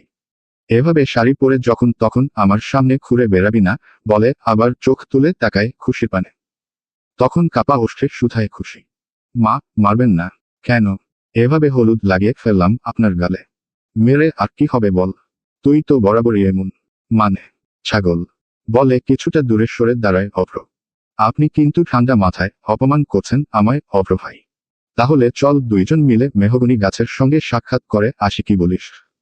কে? কেন আবার মেহগনি গাছ কেন? না তুই তো বললি অপমান করেছি। তাহলে করলাম না আমরা বরং মেহগনি গাছটার সাথেই সাক্ষাৎ করে আসি। এতে অপমানও হলো না, আদর কত প্রকার ও কি কি এটার সম্পর্কেও ভালো জ্ঞান হয়ে যাবে তোর। না আমি যাব না। লাগবে না আমার জ্ঞান, বলে এক ছুটে পালালো খুশি। খুশির এভাবে পালানো দেখে পেছনে থেকে অজান্তেই মুখ ফেটে হাসি বেরিয়ে এলো অভ্রর। সত্যিই আজ বেশ হাসছে সে। কারণ লাইফে কয়বার ভালো করে হেসেছে তার নিজেরও ধারণা নেই। সচরাচর রেগে থাকা তার ডিকশনারিতে পড়ে। হলুদ গোসল শেষে সবাই ফিরল চৌধুরী মহলে। রূপকথাকে তৈরি করে মেহেদি দেওয়া হচ্ছে। কারণ মেহেদির কাজ শেষ হলে আবার স্টেজে তুলবে বউকে। বাইরে ছোটদের ছোটাছুটি আর মেহমানদের কলরব। এরই ফাঁকে তুলি এসে প্রথমে দেখল খুশি আছে কিনা। এরপর পা টিপে টিপে চলে গেল তার রুমের দিকে। সামনেই আবার মুখোমুখি হলো খুশির। আর চোখে একবার পলক করল তুলি। কোমরে হাত রেখে তারই দিকে ক্ষিপ্ত নয়নে তাকিয়ে আছে খুশি। আপু কিছু বলবি? না তোকে দিয়ে বলাবো। দেখ আপু, আজকে কিন্তু কোনো ঝগড়া করবি না। আজকে বাড়িতে বিয়ে। আর আমি তোমার চকলেট চুরি করিনি। তাহলে কে করেছে বল? আমি জানি না, বলে এক দৌড়ে পালিয়ে গেল। এই দিক থেকেই আগত নাজনীন বেগম খুশিকে নিয়ে নিচে চলে এল। নাজনীন বেগমের কি জন্য যেন খুশিকে প্যান্ডেলের দিকে পাঠালো। সামনেই দেখা হয়ে গেল ইরফানের সাথে। হেই খুশি। জি ভাইয়া। অভ্র কোথায়? অভ্র ভাই বলে একবার উপরের দিকে তাকালো। ফের আবার ইরফানের পানে তাকিয়ে বলল, অভ্র ভাই তো উপরে আছে। আপনি আসুন না, আসুন ভেতরে আসুন ভাইয়া। ওহ থ্যাঙ্কস, বলে সিঁড়ি ভেঙে অভ্রর রুমের দিকে চলে গেল ইরফান। তারই মধ্যে আবার কিছুটা দূর থেকে কেউ একজন ডাক দেয় খুশিকে। খুশি, এই খুশি বলে হাত নাড়াতেই নাফিসাকে দেখে দৌড়ে গিয়ে চাপতে ধরে খুশি। জানু তুই না বললি আসতে পারবি না? তাহলে আসলে কিভাবে? রূপকথা আপু আব্বুকে কল দিয়ে ম্যানেজ করলো। ওহো আচ্ছা। আপু তাহলে ভালোই করেছে ব্যাপারটা। চল উপরে চল। তার মধ্যে বলেই গেল মেয়েটা নাজনীন বেগমের কাজের কথাটা। সে নাফিসাকে নিয়ে উপরে চলে গেল তার রুমে। তুই বসো জানু, আমি তোর জন্য নাস্তার ব্যবস্থা করছি। না জানু, এখন কিছু খাবো না। তুই টেনশন নিস না। আরে তুই বসো, এই যাবো আর এই আসবো। 2 মিনিট বলে বেরিয়ে এল খুশি। আচমকায় তাকে সামনে দেখতে পেয়ে তুলি দৌড় লাগালো। আরে মারবো না, দাঁড়া। এভাবে পালাচ্ছিস কেন? কথাটা শুনে তুলির পা থামালো। সত্যিই মারবে না? না, জাগিয়ে নাস্তা নিয়ে আয়, নাফিসা এসেছে। বড় আম্মুকে বললেই দিবে। আগে বলো তার বিনিময়ে কি পাবো? লাঠির বাড়ি? তাহলে যাব না। যাবন আমার তোরে আমার পুরো চকলেট বক্সটাই দিয়ে দিব। এখন কথা শুন, এমন করিস না। ঠিক আছে যাচ্ছি, তবে ডিলটা মাথায় থাকে যেন। হ্যাঁ ঠিক আছে যা, বলে খুশি আবার রুমে চলে এলো। বসার ঘরে কলরব। পুরুষরা আলাপচারিতায় মগ্ন, কথার লহরীতে বয়ে চলেছে সময়। আর উপরের তলায় মহিলারা রূপকথাকে সাজাতে ব্যস্ত। পাশের রুমে পার্লারের মেয়েগুলো হাতে মেহেদি দিতে ব্যস্ত। মেহেদি আর্টিস্টদের মধ্যে একজনকে উদ্দেশ্যে রূপকথা বলল, তুলি, খুশি আর শশীকে আগে দিয়ে দিতে। তবে শশী বলল সে নাকি পরে দিবে। আগে তুলি আর খুশিকে দিয়ে দিতে। কথা মতো মহিলা দুজন মেহেদি আর্টিস্টের কাজে লেগে পড়ল। পাশ থেকে বসে দেখছে নাফিসা। রূপকথা তাকে মেহেদি দিতে বললেও সে বলল দুজনের হয়ে গেলে সে দিবে। কারণ মেয়ে দুইজন, আর দুজনই খুশি আর তুলিকে মেহেদি দিতে ব্যস্ত। তাই সে পাশ থেকে বসে মেহেদি আর্টিস্টদের কাজের দৃশ্য নীরবতায় দেখছে। ছাদে ঝলমল করছে রংবেরঙের লাইট, চারিদিকটা বেশ ঝলমলে। ইরফান, অভ্র, রৌদ্র আর সেখান চারজনই ছাদে আড্ডায় মগ্ন। অভ্র আসতে চায়নি, ইরফান জোর করে নিয়ে এসেছে। রৌদ্রকেও সচরাচর তেমন একটা দেখা যায় না বের হতে। সেও যেন কেমন একঘেয়ে হয়ে গিয়েছে। কি যে নিয়ে এত ভাবে, এত টেনশন। এইসব নিয়ে ইরফান ভারী বিষণ্ণ। তোরা দুই ভাইয়ের ব্যাপার কি? বের হোস না কেন? তোদের থেকে তো মেয়েরাও ভালো। দেখ কিভাবে ঘুরে বেড়াচ্ছে, আর তোরা মেয়েদের মতো ঘরবন্দি থাকিস। ধুর শালা, মেজাজ খারাপ করিস না। এখন আড্ডা দেওয়ার মুডে নাই। কেন রে? মুড এখন কই থাকে? চিপাগলিতে নাকি? চোখ মেরে ঠাট্টা স্বরে কথাটা বলল ইরফান। সঙ্গে সঙ্গে রৌদ্র, সেহরান হেসে ফেলল। জানেন কি ইরফান ভাইয়া, আমারও মনে হয় ভাইয়ার মুড আজকাল চিপাগলিতেই বেশি থাকে। দিব এক বলে সেহরানকে মার দিতে গেলে ইরফান থামিয়ে দেয় অভ্রকে। চলো তাহলে সবাই প্যান্ডেলের দিকে যাওয়া যাক। রৌদ্রর এই কথার মাঝেই ডাকতে আসে খুশি। উপস্থিত চারজনই পিছনে ফিরে তাকায় তার ডাকে। রৌদ্র ভাই। খুশি কিছু বলবে? খুব না মানে দাদিমনি ডাকছিল আপনাকে, তাই আপনাকে ডাকতে পাঠালো। ওহো আচ্ছা, আমি যাচ্ছি, তুমি এসো না এসো, আমাদের সাথে জয়েন হও। না না রৌদ্র ভাই, আমার কাজ আছে, যেতে হবে বলে অভ্রর পানে এক পলক তাকিয়ে চোখাচোখি হতেই আবার দৃষ্টি সরিয়ে সিঁড়ি ভেঙে নিচে চলে যায় খুশি। আমি আসি বলে পেছনে পেছনে রৌদ্র হাঁটা ধরে। চৌধুরী মহলে এত কোলাহলের জন্য আলাদা করে বাগানেও প্যান্ডেল করে স্টেজ সাজানো হয়। সেখানেও কিছু মেহমান ছড়িয়ে ছিটিয়ে আছে। ছাদে নীরবতা ভেবে অভ্র আর প্যান্ডেলের দিকে যায়নি। ইরফান কত বলল তাও রাজি হলো না অভ্র। নিচে গিয়ে খুশি জানায় চারজন উপরেই আছে, তাই নাজনীন চারজনের জন্য উপরে কিছু নাস্তা পাঠায়। মরিয়ম বেগম আর শিরিন বেগম রান্নাঘরের কাজে ব্যস্ত। সাথে হাতে হাতে তাল মিলিয়ে কাজ করে যাচ্ছে মালা আর রাবেয়া। এরই মধ্যে রৌদ্র আবার ফিরে এসে দেখে সবাই এখনো ছাদেই বসে আছে। কিছুটা অবাক হয়ে বলল, ব্যাপার কি, তোমরা এখনো ছাদে? উত্তরে বলল ইরফান, হ্যাঁ রৌদ্র, তোমার এই হাততারা ভাইকে কত করে বোঝালাম তাও শুনল না, দেখো আজকের এই দিনে হাতে আইপ্যাড নিয়ে বসে আছে। আজকের দিনও নাকি তার কাজ করতে হবে। এরই মধ্যে উপরে উপস্থিত হয় রূপকথা, তার সাথে তুলি, খুশি আর শশী। কি রে তোরা এখনো উপরেই আছিস? একটু পর তো অনুষ্ঠান শুরু হয়ে যাবে, নিচে যাবি না? আপু অভ্রকে কত করে বলেছি, সিটে আইপ্যাড নিয়ে বসেছে আর উঠার নামই নিচ্ছে না। ইরফানের কথাতে পাল্টা কিছু বলার প্রয়োজন মনে করল না অভ্র। সে তার মতো কাজ করে যাচ্ছে। তারই মধ্যে সেহরান বলে উঠল, ভাইয়া যেহেতু নিচে যাবেন না, তাহলে এখানেই একটু আড্ডা দেওয়া যাক, কি বলো সবাই? এতে হ্যাঁ সম্মতি জানায় ইরফান, শশী, তুলি। এই মুহূর্তে এসে ঢুকল শাওন। কিরে সবাই আমাকে রেখেই আড্ডায় জয়েন হয়ে গেলি? আরে শাওন ভাই আপনি বলে হ্যান্ডশেক করে ইরফান। শাওনকে দেখে সবার মুখেই হাসি। শুধু আমি নয়, আরেকজনও এসেছে। কই ভেতরে আয়, কথাটা বলার সাথে সাথেই উপস্থিত হয় ইমরান। এতক্ষণ আইপ্যাড হাতে কাজ করলেও ইমরান নাম শুনে চোখ তুলে তাকায় অভ্র। কারণ অনেক বছর পর ইমরাকে দেখল সে। ফুফুর বাসায় যখন গিয়েছিল তখন ইমরা ছিল না। সে নাকি একদিনের জন্য তার কোনো ফ্রেন্ডের বাড়িতে সেদিন বেড়াতে গিয়েছিল। অভ্র খুশি আসার পর সেও বাড়ি ফিরল। ঘণ্টাখানিক ব্যবধানের জন্য আর দেখা হয়ে ওঠেনি। সবার সাথে কুশল বিনিময় করে ইমরাকে নিয়ে বসল শাওন। সবাই চেয়ার টেনে ছাদে গোল হয়ে বসল। সেখানে সেহরান বায়না ধরল, রৌদ্র ভাই তোমাকে একটা গান শোনাতে হবে, না বললে আমরা শুনব না। তারই মধ্যে কথাটা কেড়ে নিয়ে বলল ইরফান, তা ঠিক, বিয়ে বাড়ি গান টান না হলে চলে নাকি? গান ধরো রৌদ্র একটা। প্রথমত রাজি না হলেও সবার বায়নাতে অবশেষে রাজি হতে হলো রৌদ্রর। তার গিটারটা হাতে নিয়ে টুংটাং শব্দ তুলল রৌদ্র। সবাই একসাথে হাততালি দিচ্ছে। তার সাথে তালে তাল মিলিয়ে মাথা নাড়ানো, খুশির পানে মায়াভরা চাহনিতে তাকিয়ে মিষ্টির সুর তুলল রৌদ্র। পরীর মুখে মিষ্টি হাসি দেখতে চমৎকার। এক নিমেষেই কায়রা নিল মনটা যে আমার।